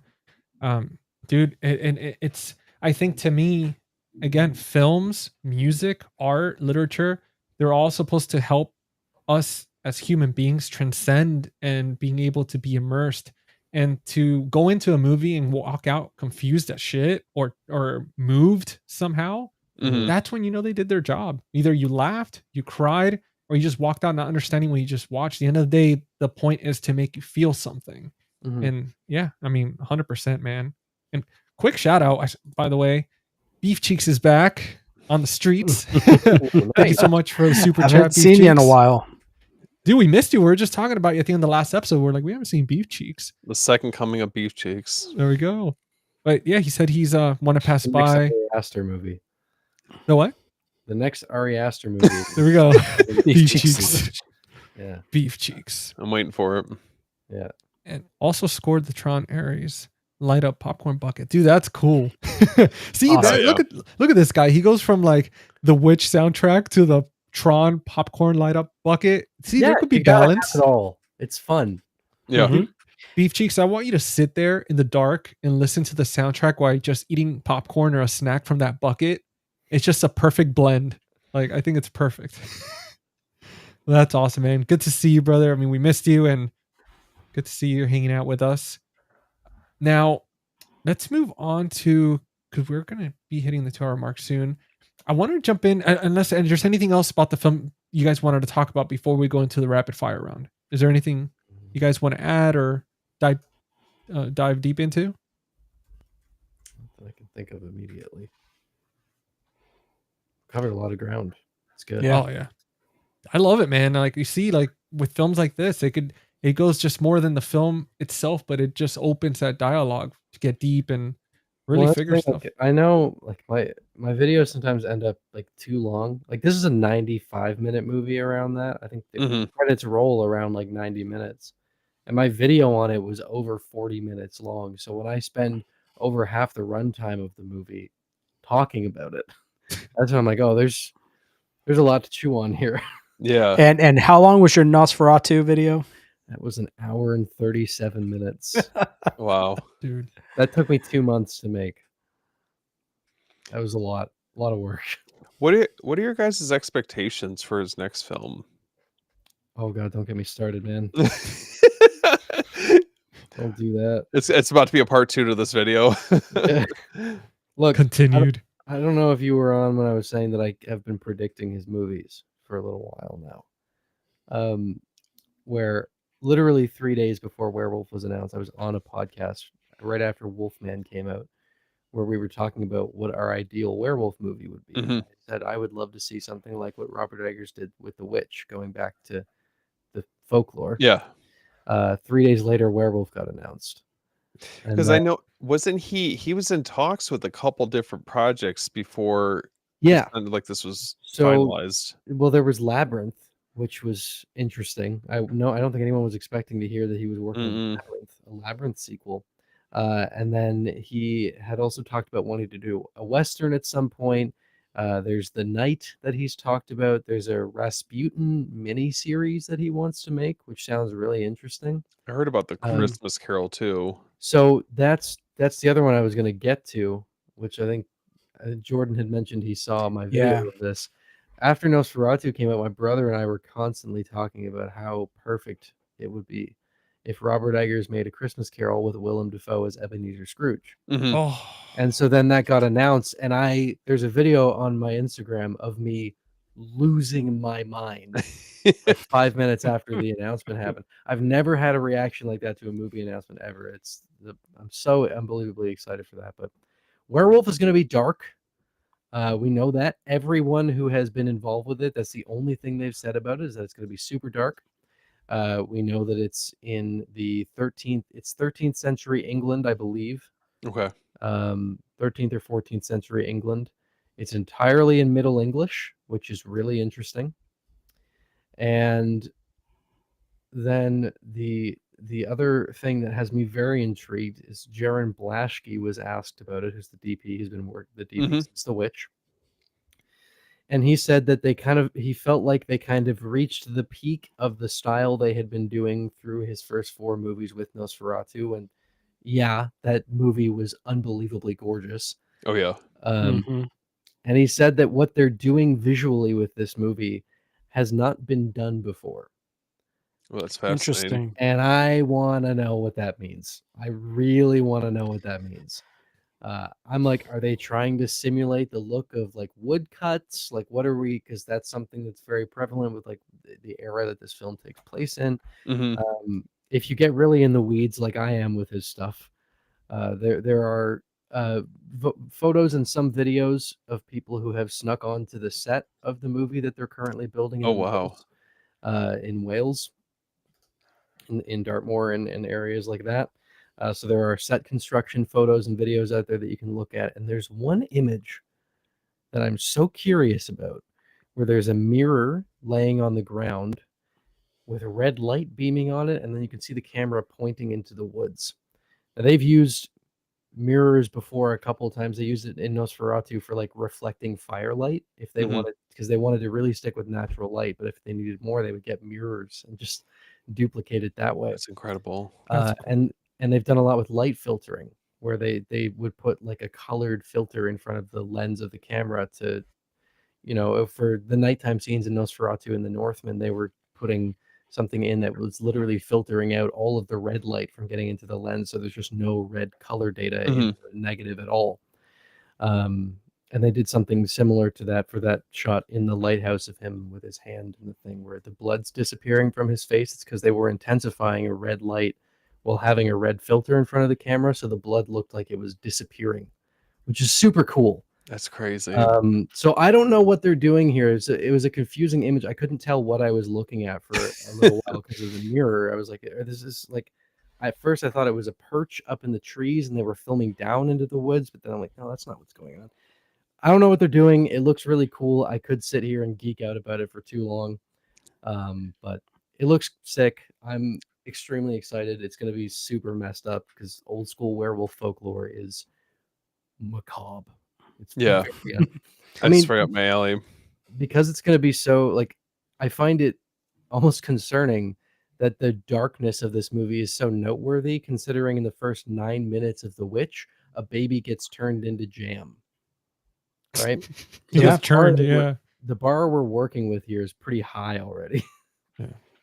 Well, Evan, I want to ask you, man. That has nothing to do with The Witch or anything. Just personal question. Again, feel free if you don't want to answer. No worries. Okay. But dude, like first time meeting you, first time hanging out, you just seem so knowledgeable. So excited about cinema, so passionate.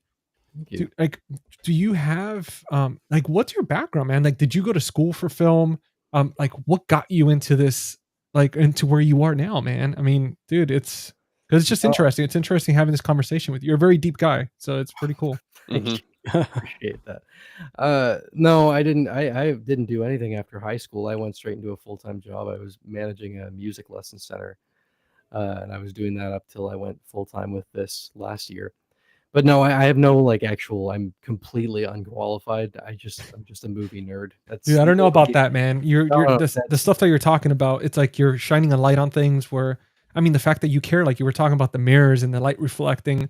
Not that many people that watch movies think about stuff like that. They're more like movie story, but like the little details, and that's incredible, man. Part of it is like I want to make movies, so like I wind up watching a lot of behind the scenes stuff to get inspiration for like how to, like I'm working on my first short film right now, so I've been watching a lot of like cinematography videos. Oh yeah, to get inspiration. We've been watching lots. Like my cousin, who's the DP on the project we're working on, we've both been watching like tons of interviews, and Jaron Blaschke's been a big inspiration. But yeah, we shot the first scene last week, and it was completely different from how we wrote it because the weather it couldn't have been more different, but it wound up like being so good that I'm literally rewriting some of the script around how good that weather was. Dude, but I love that. It's fun. Anyway, no, I appreciate it. It was very kind of you to say, but no, I'm entirely unqualified. I'm just a nerd about it, and especially since I went full time with this, I just spend too much time like reading about this stuff and watching videos about it because I find it interesting. I love film. It's what I hope to eventually spend my life doing. So, dude, well, I mean, listen, like there's YouTubers out there that have done the transition and become totally like directors and stuff. I was telling you guys, like I was just out hanging out with Chris Stuckman, who's literally doing that right now, where he has his first movie coming out at the end of the month. And that was certainly a very inspiring conversation to see someone who made that transition from being a content creator for so long to being able to make his first feature. It's super cool. And hopefully someday I can do it, but my short film will happen. That is happening. Well, that's exciting. Dude, the short film, is there any time frame where we could be expecting it at all? I mean, if you're able to say. Yeah, I mean, I'm hoping for early 2026, like maybe in January. Dude, right around the corner. Okay. I'm hoping it can be good to go by then, but I can't guarantee anything because I'm sure once we shoot and I start working on Foley, then I'm going to realize it's going to take way longer than I think it is. Hey, so Foley's no joke. I'll tell you that right now. I went to school for audio engineering, and Foley it's fun, but it's a task. Well, like I did a little bit of it because I wanted to get just a vibe check for that opening scene that we shot. So I I didn't record them, but even just I found some Foley effects online just to test it out with, and even just that with pre-made Foley effects, it's time consuming. So we will see. We will see, but it won't be this year. It'll be out sometime next year. Well, listen, man, I'm hoping that in the future, once the film comes out, hey, maybe we dedicate a Cinema Rewind episode. We talk about it and stuff, and that'd be cool. Find out everything that went into it. Because again, dude, it's. I can send you guys that opening scene after this if you want to take a look at it. I'm looking for feedback. So hey, dude, you know, if you're incredible. up to it, yeah, I'll take you up on it, man. Yeah, it's literally just one scene. There's no context. It won't make any sense. It's fine. Hey, that's. You know what? Hey, I watch movies like that, so it's okay. Yeah, same. It'll be great to see each of us to see our interpretation of that scene. That'd be, Well, that was one thing I liked. When I sent my cousin, who, as I was saying, was the DP on it, when I sent him the script initially, it was just the first scene that I sent him. And then he sent back this interpretation of it where I was like, I wasn't thinking that, but that's super cool. Yeah. That like popped into your head. It is cool to see like how different. I mean, obviously that's just film nerd thing, but how people interpret things. I mean, it's life, dude. We all every single person does experiences life differently. We all have our own little movie in our heads, and Totally. it's gonna be fun to be able to see the difference, because it also tells you the mindset that people are in at the time, how they portray the world. Yeah. Like I've said it before, you could watch a movie that came out when you watched it when you were 15. You could watch it when you're 25, when you're 35, and each single time it's gonna be a completely different film. Yeah. And Beef Cheeks did say he wanted to let you know that he purchased Nosferatu Ultimate Collector's Steelbook. Hell yeah. So that's awesome. Waiting on mine. I see he's rocking the cool one. I'm rocking the original. There it is. Oh, you little tease. Yeah. Damn it, guys. You're going to make me spend money that I don't need to spend. Mine need to spend on the way. Mine is on the way to the house, and then I can complete the big box collection. Finally. I don't have Nosferatu yet because I've been waiting for there's so many options, and I'm glad there's certain things that I've just I just sit there and wait because I'm like, oh man, I know something else even cooler is gonna come out, and I'm like, I don't want to own it twice because I could only afford so much. What bothers me now is the staggered release of Blu-ray and then 4K a while down the road. I don't care if they release it's a new Steelbook. It's like that's fine. But when they do Blu-ray first, and then it's like, oh, I guess there's not a 4K, I'll buy the Blu-ray, and then I know why they're doing it. I don't like it. No. I was going to ask you guys, do you think that there's any possibility that either the Northman or Nosferatu end up getting some type of boutique release? I don't know. Maybe. I mean, to be honest, they didn't skimp out on the bonus features on the releases that we do have. They're actually pretty solid in terms of what we have there. I would love if there's more that we can get. But it's something where especially with these collector's editions that Focus is putting out, I actually think they're really good. I don't think it's necessary, but it'd be cool. Yeah, there's a part of me that's sure Jordan would probably know more than I would. Yeah. About that. Oh, the Bat Boutique. Well, I will say it's not impossible because Universal, they're the ones who do these Steelbooks, thinner ones like this. Yeah. They did Inglourious Bastards, and then Arrow turned around and did Inglourious Bastards. So it's possible. Maybe. Yeah. There's hope. Listen, guys, I'll say it once, I'll say it again. Jordan's an industry plant. He knows everything. This guy's never wrong. Poor Jordan. That's why he gets everything he gets it early. If it's Arrow, those do tend to be higher bit rate than other releases, so that would be a point where I would buy them again. Or Second Sight. Oh. I know those Sight are on top, and I need Second Sight. I live in Canada, so I have to pay import prices, and buying Second Sight movies is not I just pre-ordered Possession, and oh my god, that was expensive, but I was like, I need it though. Yeah, I really want it.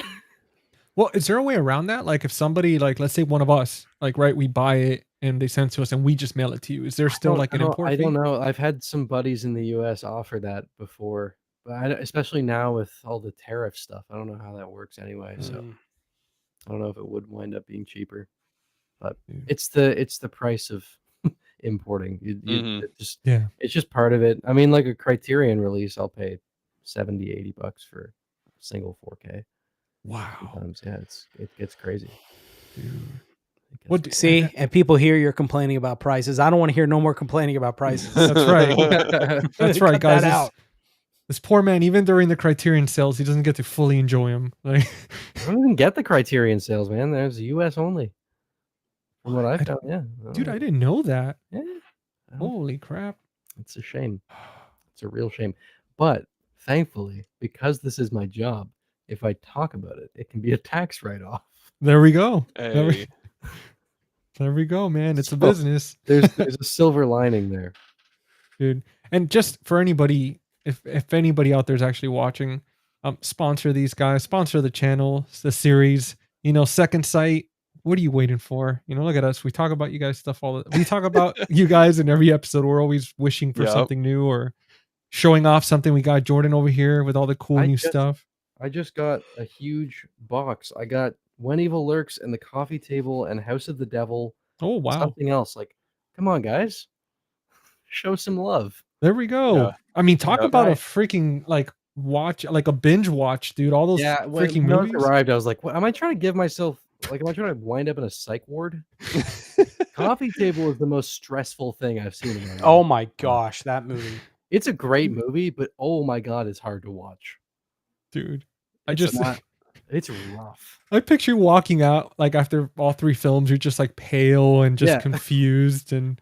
Well, House of the Devil would feel like watching Treehouse after going through When Evil Lurks and Coffee Table. Jesus. I'd be like, oh, this is nice. To wind down a little bit. Beef Cheeks saying, "Yep, Possession and Reanimator Second Sight are incredible." Yeah, man, I never got the original Reanimator release, so I'm glad I held off because I'm so excited for the Second Sight one. Yeah. But with that, I guess that wraps it up for The Witch. Let's actually, not wraps it up yet, but we're going to do a quick little rapid fire round. And then from there, we'll go ahead and give our ratings. Now, we did touch about it a little bit earlier in the episode. So for the first question, it's going to be the most chilling, scary moment for you in The Witch. Evan. The most chilling moment in The Witch. I'm between two. I'm between when she turns around in the barn when she's sucking on the udder and the look on Kate Dickey's face when she says, "It is you." The morning that, everything goes bad. I think those two were for me, the most unsettling moments of the film. No, those are some good choices. Yeah. What about you, Steven? Give us the most chilling for you. I mean, I think the scene where I'm trying to remember because the scene where basically you hit it, isn't it Black Phillip speaking in one of the scenes, or I guess Black Phillip? But yeah, I mean that, I don't know, that type of stuff always kind of freaks me out a little bit because I think we've talked about this before, possession type stuff, that's one thing, but then when you start really talking about the devil and things like that, that's where I'm just like, okay, well, I don't really want to fuck with that. So but I'd probably have to be with anything related to Black Phillip or I guess I'm trying to remember how that scene even plays out because I didn't really have a chance to go back and rewatch it. But look at the end when she's accepting the offer. When she gets the contract and all that? Yeah. The contract. Yeah. It is. That's what it is. The book, Satan's book, is offered to her, and then you can see him come behind her. Yes, that's it. Whispering. That's it. Yeah. Mm-hmm. I will guide thy hand. It's great. Yep.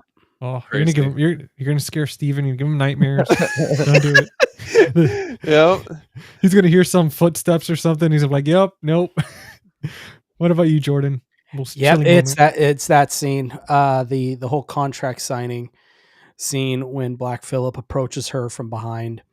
Either that or when she has officially accepted the moniker of a witch and joins the coven and starts floating in that kind of release that she has of laughter. It reminded me very similar of that ending in a way, the ending of Hereditary, where they go up into the treehouse. Yeah. Just that's the feeling that scene gave me is almost similar to the kind of what The Witch was. But for me, the way Hereditary ended just ruined me. But yeah, it's pretty bleak. Dude, that scene where to me it creeped me out was when she was just already signed up the good book and all that, and she's walking into the woods in the dark with Black Phillip. Was just one of those like, dude, to walk in vulnerable like that and at night into the woods like that. It was What I love so much about that shot too is the hill is in shadow. Yeah. So while she's walking, it starts to look like she's just walking up into the darkness. Like you can't see her feet touching anything. And it's so cool. Well, let's talk about for the next question. There's two key animals in this film that are creepy as hell. Obviously, the goat himself, Black Phillip, and then we have that rabbit with those eyes. That again, if you look at the eyes, they look very similar to Black Phillip's. Out of the two animals, which one do you think, they've had a little bit more presence, a little bit more creepiness to them? Who are we starting with? Oh, Evan, we're going to start with you with all of them because you're an honored guest. So you're in the hot seat. Okay. All right. Sounds good. I mean, I love as like a nerd for folklore stuff. I love that the hair is there. That's super cool to see. It's something that's really important in like folklore around witchcraft and something you don't see depicted as often as I think it should be. But if we're talking about like presence and impact, I think Black Phillip takes it by a mile. He's more like the hair is there as sort of an omen, an indication of the presence of the witch, whereas Black Phillip is more agentic, and is a little more active. Well, no, quite a bit more active through the movie, and is also directly responsible for so much of what happens, especially with the manipulation of Jonas and Mercy. He's like, whispering in their ear the whole time and making them, telling them things that it knows they will repeat, and it knows will get Thomasin in trouble and make things all worse. So yeah, it's Black Phillip. Dude, I'm glad you brought that up about the hair because it's true. I'm always used to like the black cats, like crows, ravens, like stuff like that, or goats, but very rarely. Like I didn't, and I'm glad he. And there we go. Yeah, as soon as we're talking about Black Phillip again, no, he's got to stop all this talk, man. No, but that is one thing that I like about Eggers' movies a lot, is that like he'll often have these depictions of things that we've gotten really used to being portrayed in a certain way, but then like he talked about when he was making Nosferatu, the amount of unlearning that had to go into making a folklore accurate vampire. And you have the same thing with the witch and Vikings as well, where I think a lot of Viking media portrays Vikings as like cool, and it's like they weren't that. They were really bad people. Yeah. And if you like, the Northman doesn't show Amleth constantly doing horrible things, but the people he's with do. And he's also like not someone that we can relate to. He is a bloodlust driven, violent animal. And that's what Vikings were. And I think it's cool that he kind of makes these movies that require that sort of unlearning. I thought the look of Nosferatu was just, it was fascinating to me because it was so polarizing. But It's zombie. Yeah. Well, but I mean, that's what vampires were. They were the undead. Yep. I think that you have to commend him for the amount of like research and creative liberties that he takes with how he constructs each one of these movies. That's why, like, we were talking about his werewolf film, and it's like I just can't help but wonder what the design is going to be like. Just You know what I'd like to see? I don't know. What is it? I would love, because part of old werewolf folklore is people who would wrap a wolf pelt around themselves during the full moon to voluntarily transform into it.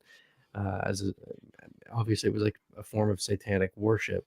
Yeah, I'd like to see that sort of approach where we're going back to that kind of thing.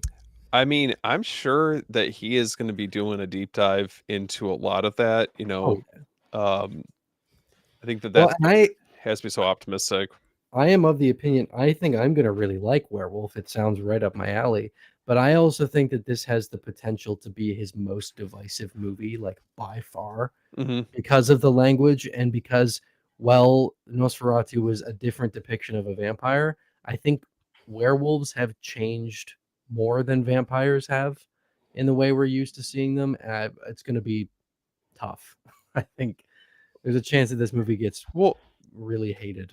And even what I thought was interesting was, like, love it or hate it, Wolfman was a film that I felt like they kind of tried to do a little bit of a different approach, almost like the body horror aspect of it. I don't know, like, I still don't know if that actually landed for me. It just felt like the film was a little undercooked. There are some things I really like about that movie, but that's exactly the word I use for it. That script needed another like 6 months. I don't. It's just surprising to me that the creative direction. I mean, Invisible Man was a film that I felt like got everything right, and you're doing like a more updated take on the concept, which is, you got to do something different. But for this, I was like, dude, I like the idea of him like being unable to like hear what's going on around him, the perceive or the not perceive perception of things for his character. I don't know, there was just something that you could tell, like, if this had been fleshed out a little bit more, this could have been really special. There's some cool stuff in that movie. I just wish it got realized fully. That one was. You got cursed by Black Phillip again, did you? Dude, I swear, like every time I bring up that name, it's not going well for you. Yeah, man. But we're almost done with the rapid fire. We got 3 quick questions. I know Jordan's gonna have to jump off. Jordan, are you able to do them, or do you want to? Yeah. I mean, I was just it's getting close, but yeah, if we get through them, we should be good. Oh, cool. Okay. So I won't bring up. I'm just gonna say B Phil for now on, just in case. Okay. B Phil for short.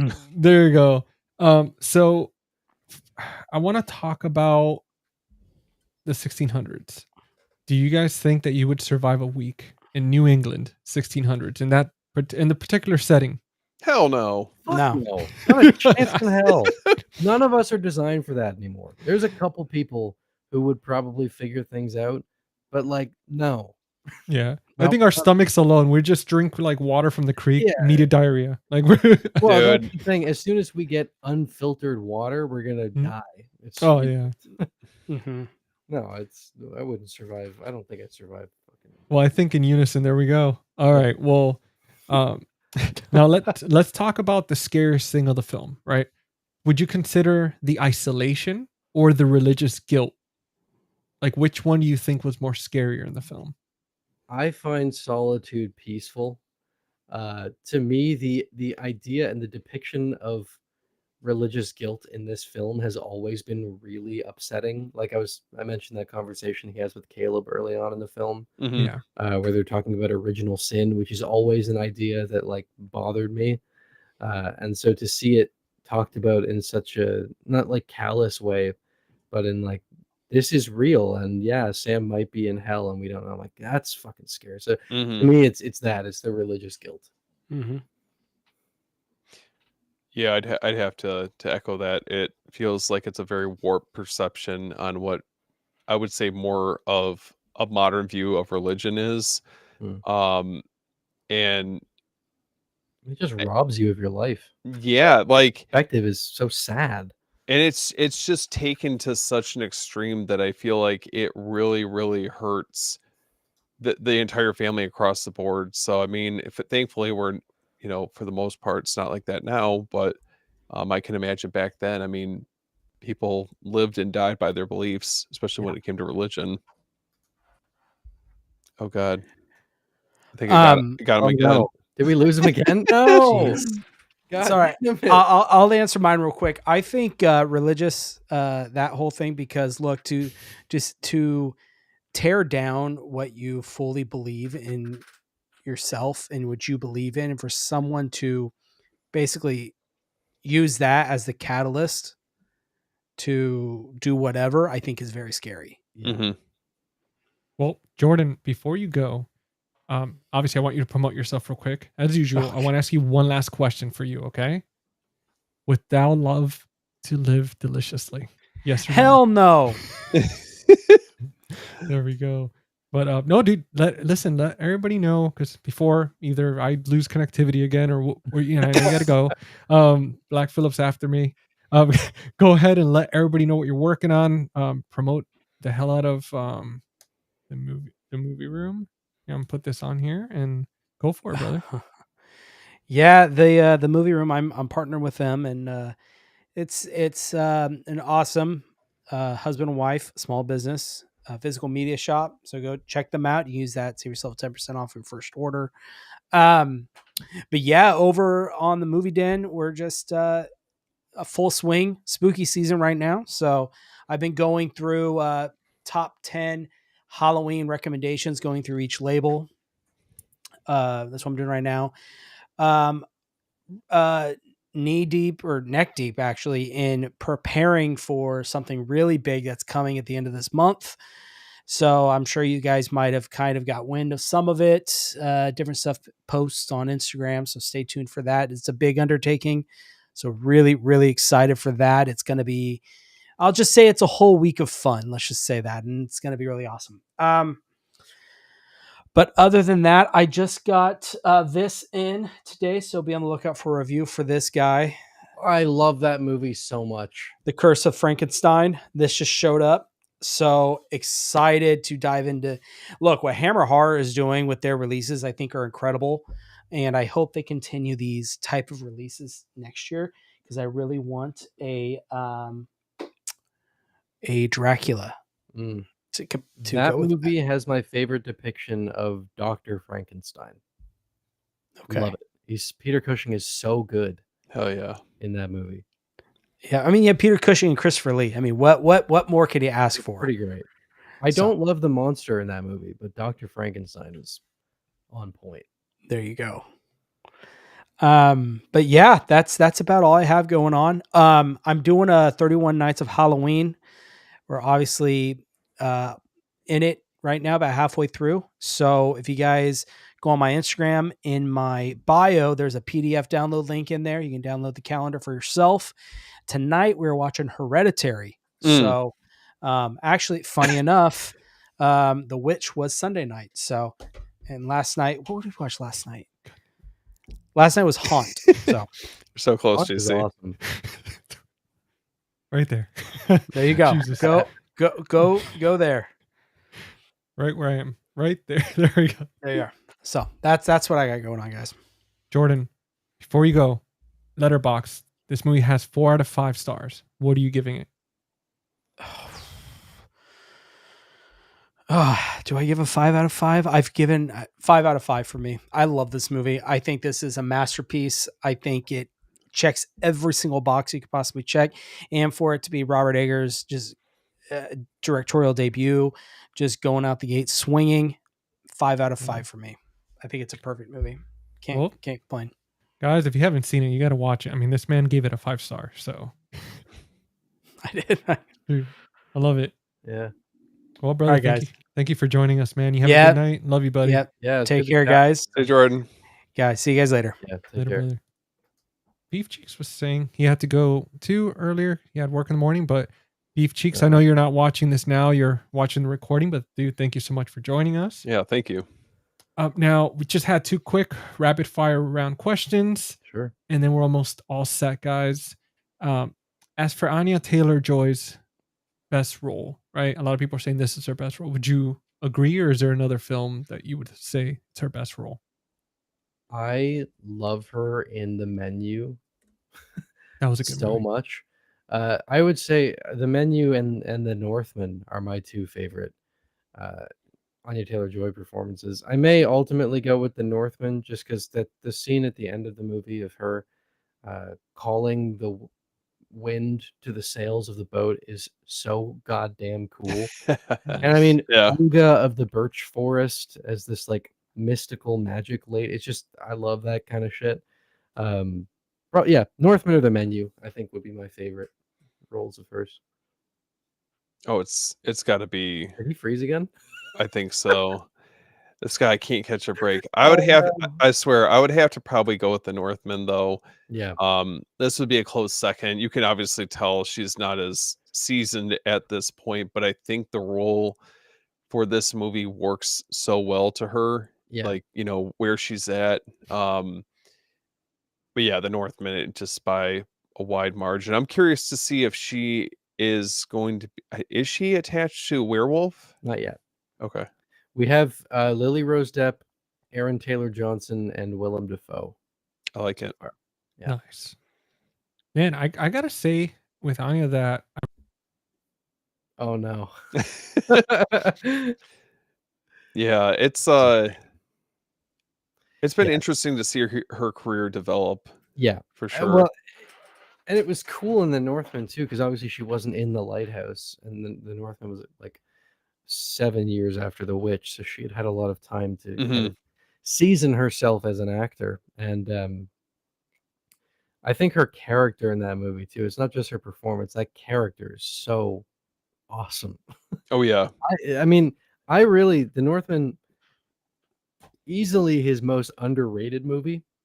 Like, I see a lot of people shit on this thing. I think it's just as good as his other movies.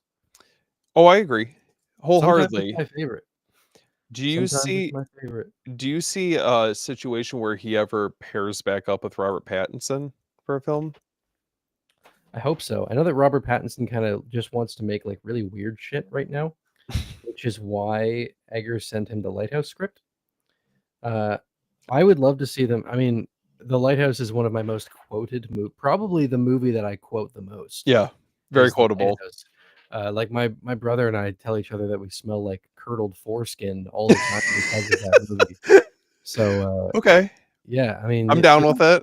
And he has that great scene before Defoe's fantastic speech of, "If I had a steak, oh boy, a bloody steak. If I had a steak, I'd fuck it." It's so good. There's something about that movie that just the chemistry for that film. I don't know, that's the one that I always come back to, where I feel like that one has the most rewatchability for me. I like the setting, the just the score, just across the board. I don't know, that one is easily by far probably my favorite Eggers film. Dude, I love coming back to like you just saying that. Like right when I come in, you're like, if I had us, I was like, of course. Dude, I want to apologize, guys. I'm so sorry for the connection issues. Like it never happened like this. No. But again, today I'm telling you, I mocked the deities, I mocked the witches, and for that, they're coming for me. Shouldn't have done it. Well, guys, for the last final question, I asked Jordan, I'm asking you guys. Would thou like to live deliciously? See, there we go again, messing it up. Hell no. What about you, Evan? Let's do it. Give it a whirl. Oh, yeah, God. There we go. Oh man. All right. Oof. Yes. Somebody finally here first. There we go. Signing the good book. Yeah. Now, as far as for movie ratings, guys, I asked Jordan already. 4 out of 5 stars in Letterboxd. What rating are you guys giving it? Evan, we'll start with you. I've never rated a movie before.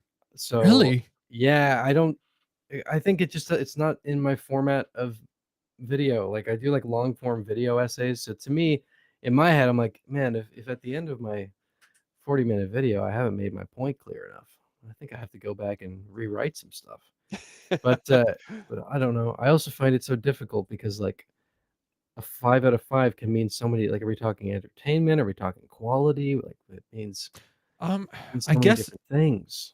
See, the way I rate it, like my rating system out of 1 through 5, it's not just rewatchability, ownership, like being moved, but it's just one of those films. Like if I gave it a 5, it just touched on every category. I want to watch it like multiple times throughout the year. It made me feel something, like I was touched to the point where maybe my eyes teared up.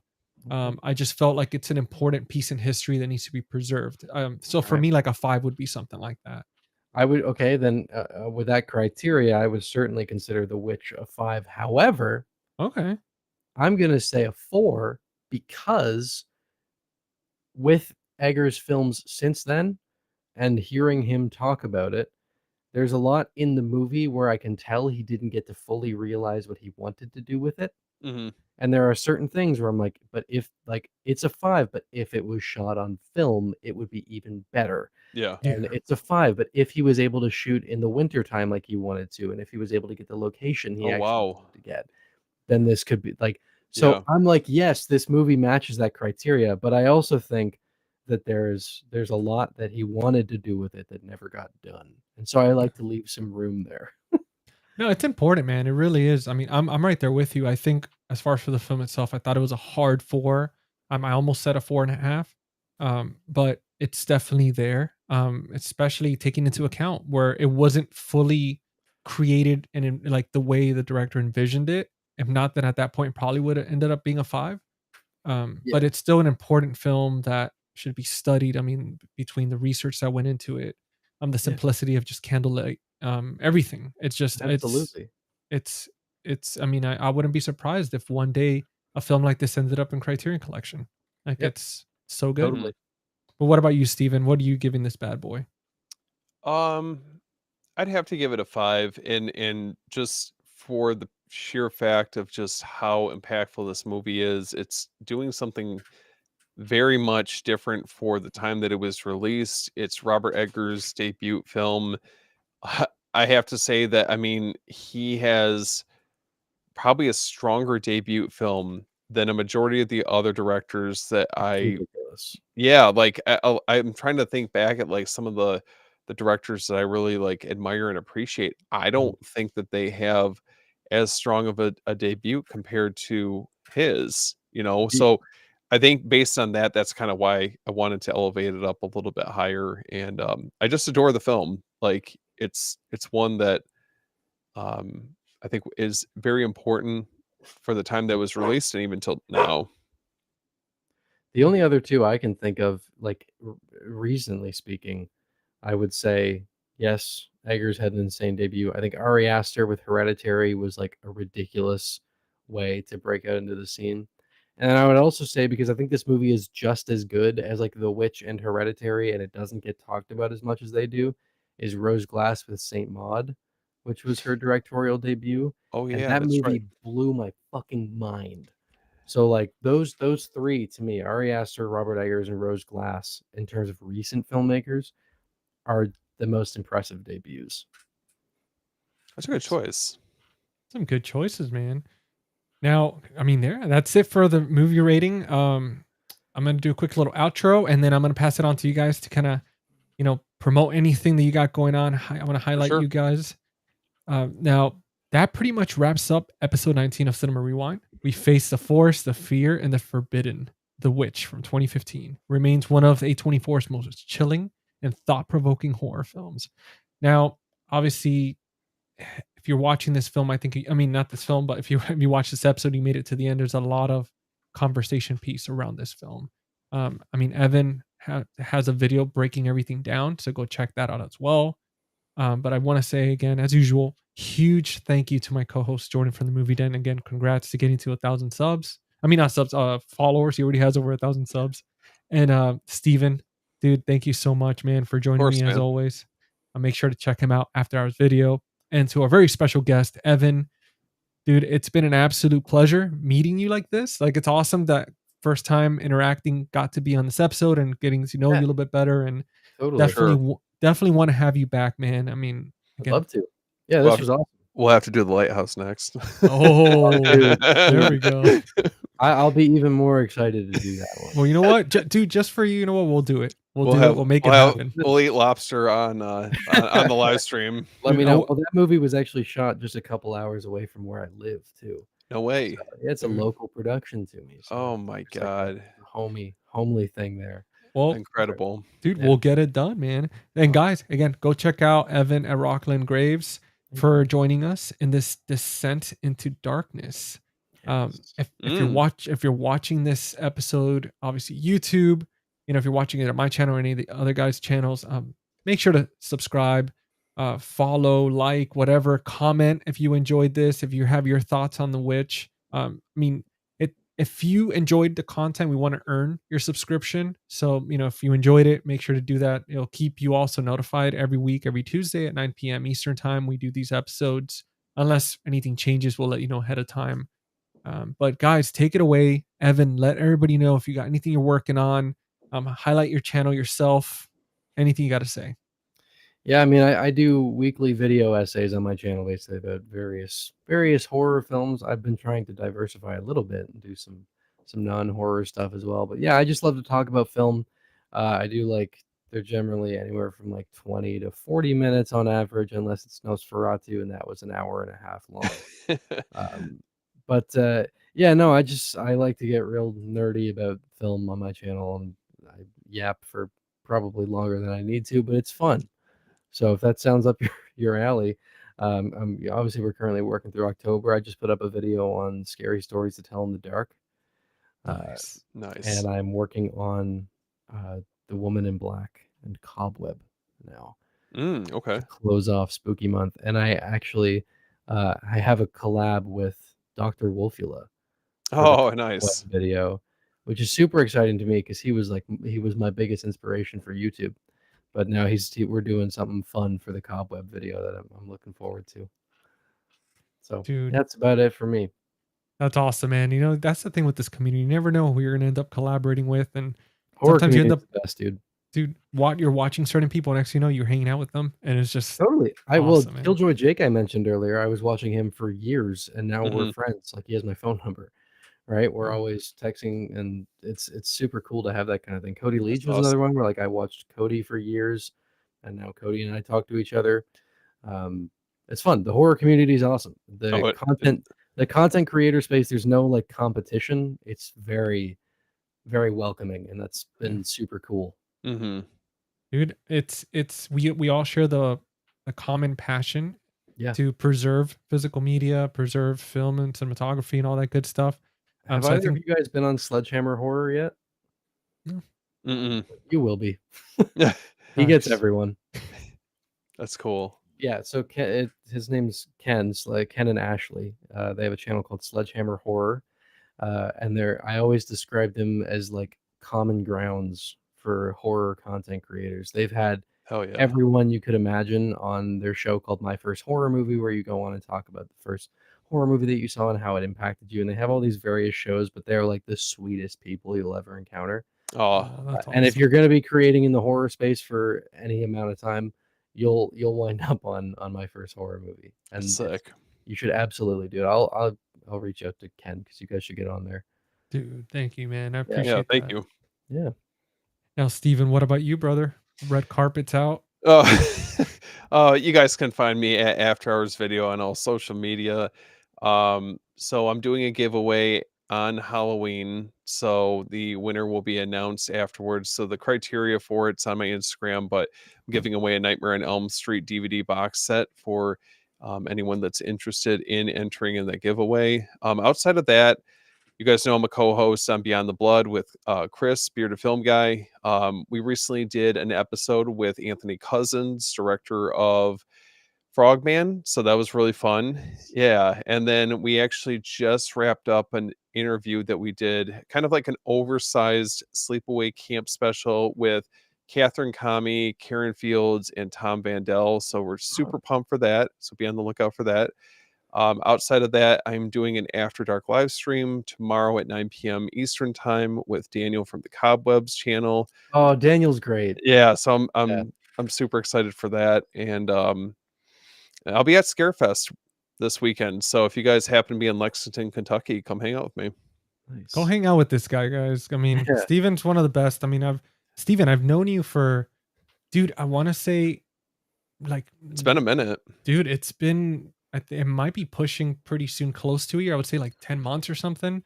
And just full circle. It's funny because like I remember watching Brian last movie Standing, and then we became friends and we started talking, and then Jordan started watching Jordan's videos. And I saw you on Instagram. Next, we meet, and it's just awesome to be able to be friends and kind of like everybody just connecting like that. And it's just so cool how it happens. Like Sledgehammer Horror, I met those guys when I had like 200 subs, and we've like grown our channels alongside each other. And I got incredible. to meet Jake was the same thing. I got to meet Jake and Dylan in person recently after years of talking to these guys online and chatting with them, like getting to hang out together in person. It's super cool. It's awesome that we get to know people like this. I swear. Dude, that's how it's been with me and Steven. We literally started around the same time.